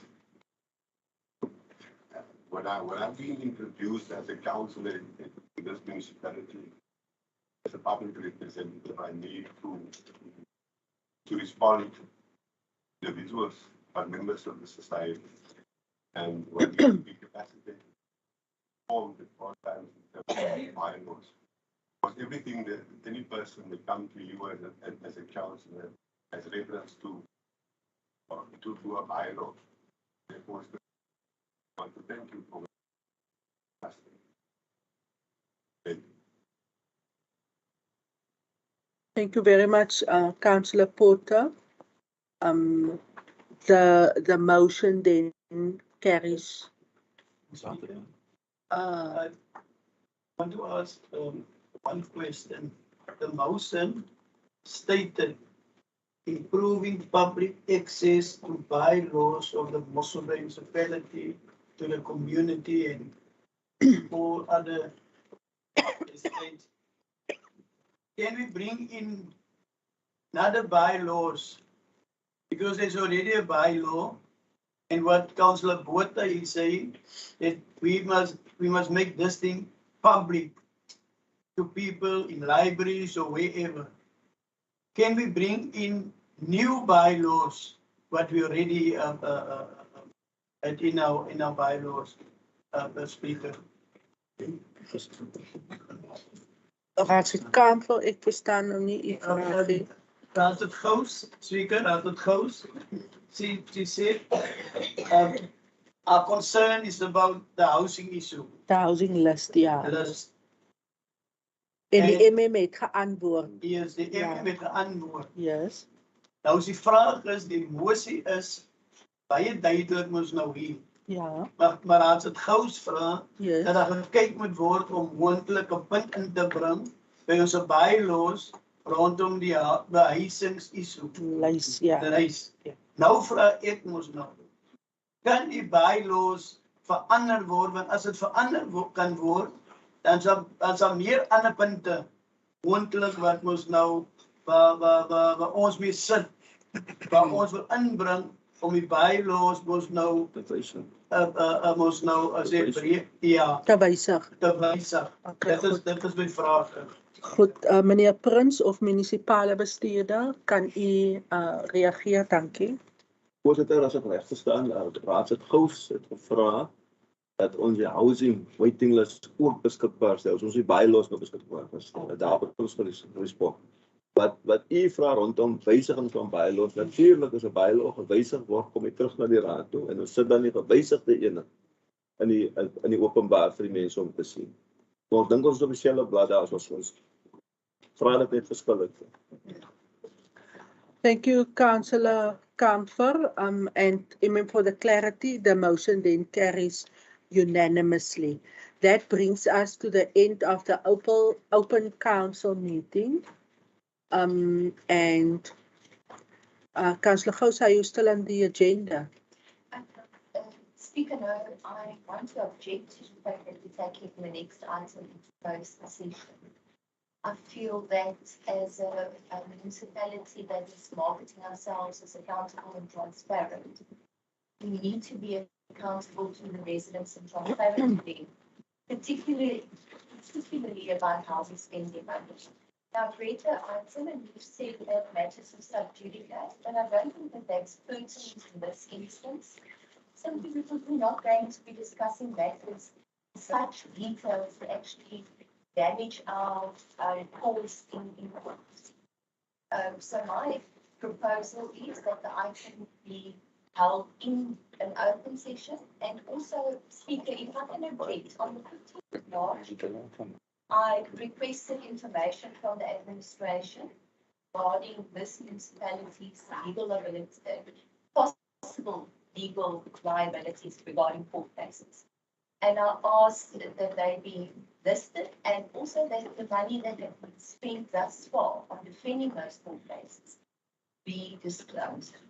I never received an answer to that request, and despite the fact that I have in previous years asked the same question, and now the matter is brought before council in a closed session, which means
We're going to discuss various of the legal issues we're currently busy with in detail. Due to my portfolio in the previous term, and now I'm quite aware of it, and there's been reporting back to council, but at this stage, we felt that the whole council need to be aware of the risks and what we're actually grappling with at this stage. There's quite a few big cases that can be detrimental to our financial sustainability and so on. So we are at real risk, and I think that's why we need to take this into committee and then listen first, and then obviously in terms of the other suggestions, and then we can debate that. Thank you, Executive Mayor. We are then at the end of the open session. We will move into the closed session. And I'd like to again just thank Mr. Lund for joining the Mossel Bay Council. You're very welcome now to have a cup of coffee outside in the foyer of the mayor, where you can just also explore our nice view and so on outside while we attend to the in-closed session. Thank you very much, Mr. Lund. And also we excuse the officials. That's up to you. Can all our officials, okay. Good. As van die direkteurs wat nou moet gaan, want dis 'n lang dag, so ons hulle verskoon, maar die wat wil bly kan bly. Okay, thank you very much. You're more than welcome.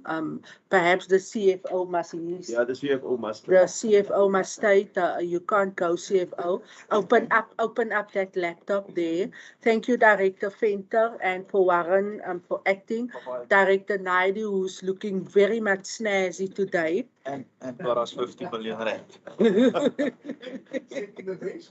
He's setting a high benchmark there with reference to what we decided today. And then also now, Carlin, can I indicate, Tertia, can I leave for, okay, so we are now going to end also the live streaming. Thank you very much to the members of public who joined us. Have a nice day.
you.